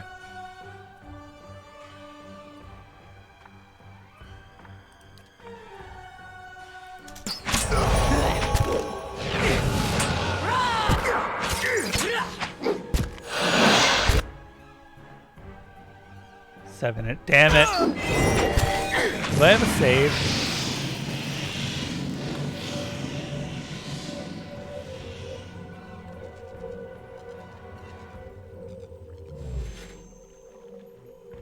Okay, we'll get through this fight, save, and then I'll see if I have another save. Because I hate having that major story moment just on a screen that I don't even remember switching to.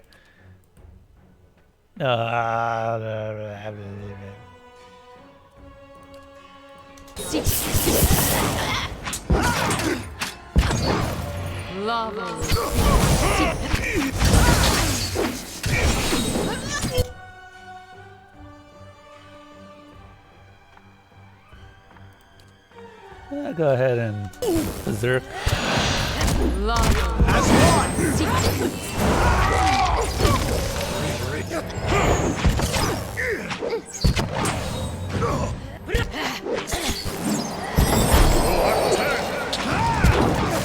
Man, poor Kana getting beat on.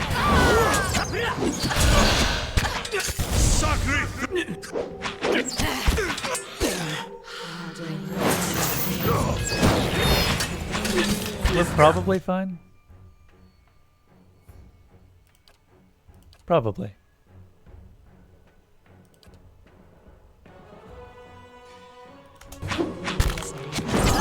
That didn't work. Hey, Pelagina. Would you like to shoot a man?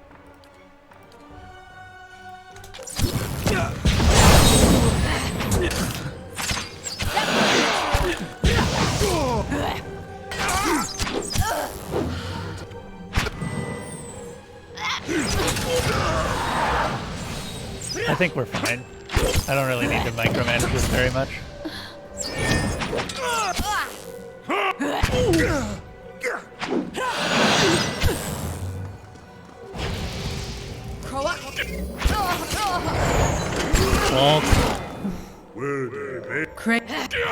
Much ball.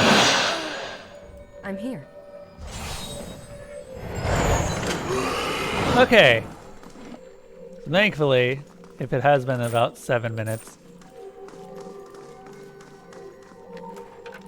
Yeah, because I don't actually remember switching to that screen at all. I just looked over and noticed that it was on there for all of this time. Yes.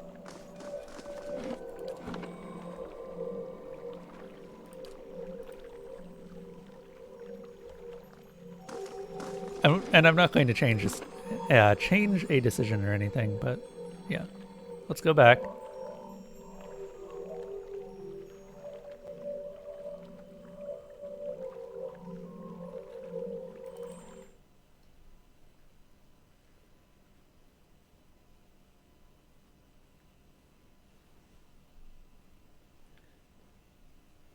We're going to replay that section.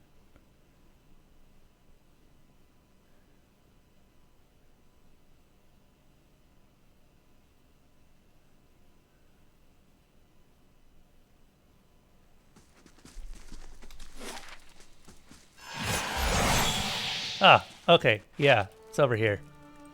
This is just before I opened up the way in.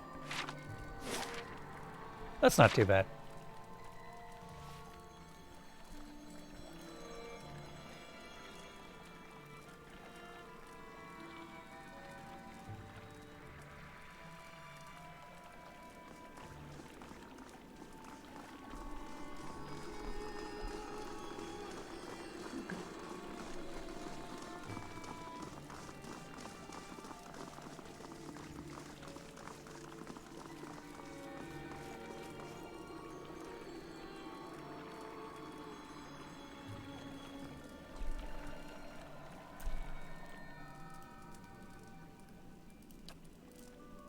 Let's see, City in Flames, Tidal Wave,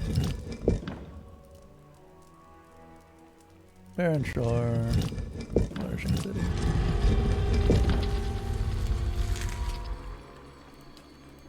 We performed the sign of the tide here, and then all of this happened, and the water ends up forming a bridge across.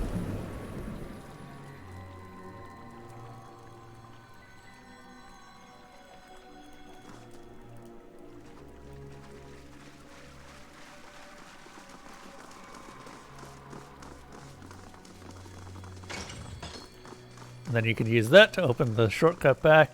And then in here, we just have the thing.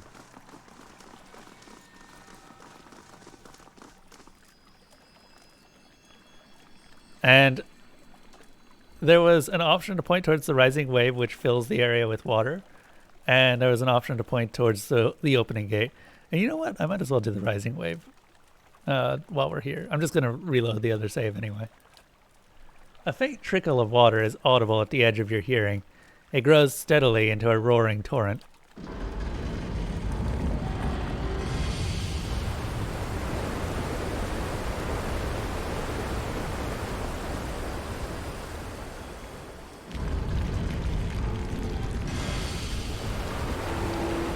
Oh! How the heck do I get out?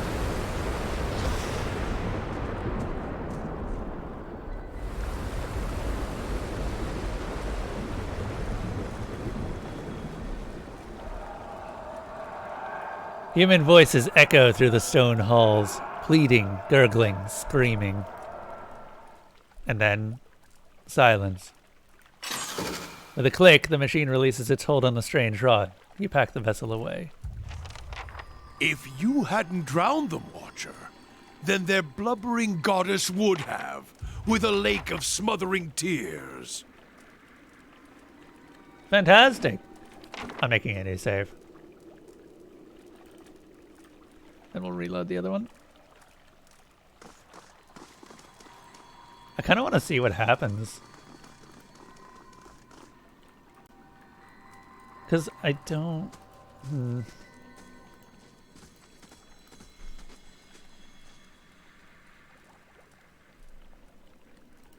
What is ready? I'm here. Did I save them, though? They really seem to indicate that that was the correct decision somehow. And I'm not sure that was. Absolutely.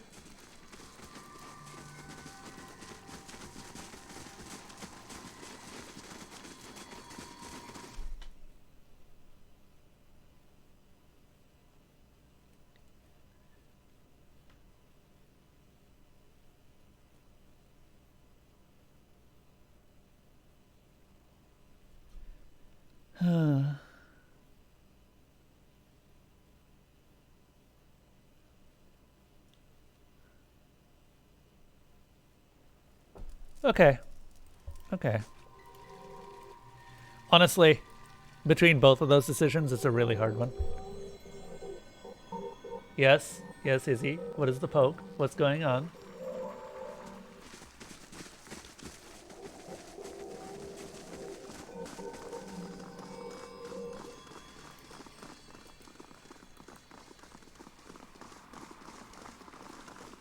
Madoo. Is it done then? And do you have the witness? It is done. I know what it is to use that relic to call the flood. Even though it is necessary, even though it is merciful, it will stay with you. Always. One day it will be a new Tidebringer's turn to call the flood, when I am down there. And then another for you. Only then will we be free of it. Free of the memory. He nods and puts a hand on your shoulder. The touch is tentative, and he withdraws his hand almost immediately. Come, meet me upstairs outside the reliquary. There is one more thing to be done to complete the rising. And we'll find that next time. I'm going to take a break and end the stream. We'll be back with Divinity in a couple of minutes after I've had some food. I actually am fine with just doing this twice. All right.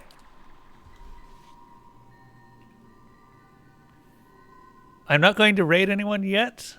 We'll be back in a very short amount of time. So thank you to everyone who has been watching so far, and to all of my supporters. Alpha MGZO, APOC is the best, Combo Hugs, Desalona, Dude It's Neon, Feritanium, Grias, Hybrid 3D, Istatsu, Is the D, Kavok, Kev Zero, Ketchup Thing, Kremlin Kev, Level 1 Ult, Malarkey, Blaze, Emily Ninja, Notch Sama, NBFF, Radical Album. Yeah, that's good.